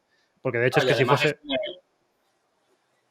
Perdona, digo que no, además es que en el primero te acababan sacando a los 6 siniestros, entonces no puedes tener, al ser una continuación, a menos malos que en el Claro, 1. no puedes restar malos. Y eso que aún así... Bueno, no, es que al primero le pasaba igual. Primero, aparte de los siniestros, tiene como otros 3, porque está la pava, está el pelo plateado, el tío este luminiscente, que no me acuerdo cómo se llama, el negativo, Mr. Negativo, no sé qué, o sea que hay 100.000 enemigos. Y es como... Creo que eso responde más a necesidades del propio videojuego, sobre todo por lo largo que tiene que ser, que a que el juego funcione mejor o la trama funcione mejor, porque es como... Es que meten demasiados enemigos. Y la parte de Venom... Es molde Arkham Asylum, si te fijas, que es lo que hace Arkham Asylum y luego Arkham City. Pero para mí lo hace mucho mejor, sin embargo. Creo que sabe llevar mucho mejor a todos sus personajes y sus enemigos los juegos de Arkham, o al menos como yo los recuerdo, porque hace mucho que no los juego, que como lo hace los de Spider-Man, que se nota como mucho más impostado y copiado y pegado y metido ahí a ver si cuela. Sí, de hecho, perdona yo creo que también el 1 funciona mejor porque tú te estás creando a tu antagonista desde el principio del juego. Y estás todo el juego pensando, joder, no, por favor, que esta vez no sea, que es muy majo, que le quiero ayudar, que seguro que sale bien. Y hay una mayor implicación emocional porque estás viendo el tren descarrilar antes de que pase, ¿no? Que con Venom, bueno... Es que lo intentan. Ya sabes qué va a pasar. Lo intentan y lo intentan de una manera como Super Naughty Dog mal, que eso, pues bueno, tampoco es que Naughty Dog lo haga mejor, pero lo hace un poco mejor, yo creo. Y de meterte ahí como escenas como muy de Walking Simulator para que intentes conectar con los personajes, pero es como... No digo que no pudiera haber funcionado, de hecho no creo que estén tan mal. La del instituto al principio y tal tiene su gracia. El problema es que se nota muchísimo que está raseado, entre comillas, como acelerado, porque se quedaron sin presupuesto, sin tiempo, sin lo que sea. Y de hecho es que tenía esa sensación yo después de haberlo jugado, pero se confirma, porque es un hecho, con los datos que se saben de que, por lo visto, la parte de Venom tuvieron que recortar un huevo de cosas. Y se nota y es una pena, porque con el tiempo suficiente es como para mí. Había capacidad para hacer un buen juego de Kraven y un buen juego con Venom si se hubiera dado oxígeno a la historia. Pero claro, aquí nunca la prioridad es la historia. Aquí la prioridad es gameplay y el juego largo. Entonces, al final lo entiendo que sea así, pero es una pena porque yo creo que por todo eso, al final es un juego que, como dices tú, me lo he pasado bien, lo he disfrutado. De hecho, me he hecho el 100%, que es una cosa... No el 100% en plan, no me he hecho el platino, pero me he hecho como lo que hay en el juego, lo que se puede hacer, lo he hecho. Porque también es un buen juego de porro, de estos de jugar sin pensar mucho o completar movidas, y creo que está bien frente al ejemplo de Ubisoft y tal, porque hay unas cuantas, pero se hacen bastante rápido. Si te apetece hacerlas, en realidad... Muy cortitas, quitando algunas, son todas de 5 minutos, son de pachanguita, llamo yo. Eso yo también, las que no quiero leer antes de acostarme, un poco va a apagar la neurona, me estoy haciendo el 100% del juego también. Por eso. Entonces, por ahí me gusta, porque dentro de lo artificiosamente largo que tiene que ser, a la vez tampoco es tanto, porque te lo puedes pasar al 100% en relativo poco tiempo. Pero bueno, eso, que un poco agridulce. A la gente a la que le guste Spider-Man, pues le va a gustar. Es una pena que narrativamente esté tan descolgado. El sigilo es terrible, o sea, es una cosa que los Arkham sabían resolver muchísimo mejor. El combate en general está bien, pero tampoco es para tirar cohetes. Y lo que más destaca, sobre todo, es la movilidad, que sí que es muy guay y merece la pena y es muy divertida. Pero además tiene un modo que antes no había, que es como quitar las ayudas al balanceo, que básicamente te obliga a realmente pensar un poco a qué altura estás y dónde está el edificio, porque hay veces que al tirar el telaraña no te van a enganchar, porque no hay nada a lo que agarrarse. Y eso me gusta, porque yo, de hecho, yo siempre he echado de menos como que cada gatillo fuese una mano que echase telaraña, ¿sabes? En vez de que uno sea las dos manos, que tuvieses que alternar, que de hecho había un juego de la Play 2 que creo que era así. Como que una mano es una telaraña, un gatillo es una telaraña, otro gatillo la otra, para ir pensando y que esa navegación fuese un poco más cerebral. Pero bueno, entiendo que tiene que ser por accesibilidad un botón solo y ya está. Pero eso es la conclusión. Guay, a quien le guste le va a gustar y a la vez lo vais a olvidar a los 2 días y ya está. Entonces, bueno, pero bueno, creo que sí que tocaba comentarlo. Y no sé si nos quedan unos 10 minutillos. Yo creo que podíamos dejarlo aquí. ¿Cómo lo veis? Perfecto. Yo creo que sí. Uh-huh. No Pero creo, debo o sea, decir que sí, Mateo. que digo. muy poco indie por vuestra parte. Este espacio patrocinado por Marvel. Luego cuando os vayáis por ahí de yates y tal y se os noten los oros, espero que compartáis. Pero ha sido un poco para ponerles a caldo, ¿eh? Es verdad. En verdad sí, era una chorrada, es que me ha hecho mucha gracia. Porque además, como que ha habido un rato en plan de... Porque he desconectado un poco en algún momento, porque como no lo he jugado y tal, luego he dicho, un momento, ¿cómo hemos llegado aquí? ¿Cuál ha sido el tren de pensamiento? Y de hecho, en realidad es eso, para ponerle un poco a caldo y para reivindicar Spider-Man 2, ved Spider-Man 2, que es la mejor obra relacionada con Spider-Man que se ha hecho. Y casi que casi que de superhéroes también. Sí, totalmente. Bueno, pues yo creo que con eso nos ha quedado un programa completito. 1 horita de complicidad, casi 1 horita de juegos, bastante equilibrado, oye, hay que reconocerlo. Y ahora ya sabéis, vamos a pasar a esta parte extra que hacemos con nuestra amiga Mariela González, el nivel extra, que es exclusiva de la gente que nos apoya en patreon.com/niveloculto. Y bueno, en esta sección, aparte de que Mariela nos da el parte del tiempo, lo más importante. Después nos habla de los indies más raros que existen y después respondemos a las preguntas y comentarios que nos habéis dejado en el post de Patreon. Así que ya sabéis, si queréis ayudarnos a que este podcast exista y a la vez disfrutar de este contenido, patreon.com/niveloculto. Y poco más que decir. Muchísimas gracias, Mateo, sobre todo porque... Bueno, o sea, en realidad también eres de la casa. Lo que pasa es que, bueno, pues a Clara y a Javi que les voy a decir, pero como no vienes tanto, pues muchísimas gracias por haber venido, que ha sido súper guay tenerte. Gracias a vosotros por invitarme, que de verdad que siempre digo lo mismo cada vez que vengo, cada vez que escribo aquí, pero es que lo digo de verdad, yo estoy súper contento de que Nivel Oculto exista, de ya no solo como público y como crítico, como periodista, como cojones se llame, pero yo estoy súper contento de que exista este espacio y de poder formar parte de esto y de aprender y hablar de cosas tan guapas cada día y que, joder, ese sitio donde empecé al final a hacer todo esto, no tantos años, pero joder, cada vez que lo pienso me siento súper contento y súper orgulloso, así que nada, yo encantado de venir y siempre que haya algún concepto abstracto del que haya que sacar ideas de bombero torero, pues yo aquí siempre dispuesto. Que de hecho hay que decir que se te da muy bien, el sacar estas ideas y creo que has aportado cosas súper interesantes. Totalmente. Así que bueno, lo dicho, Clara, Javi, muchísimas gracias y nos escuchamos enseguida o el mes que viene en función de si nos apoyáis en Patreon o no. Bueno, nos escuchamos el mes que viene.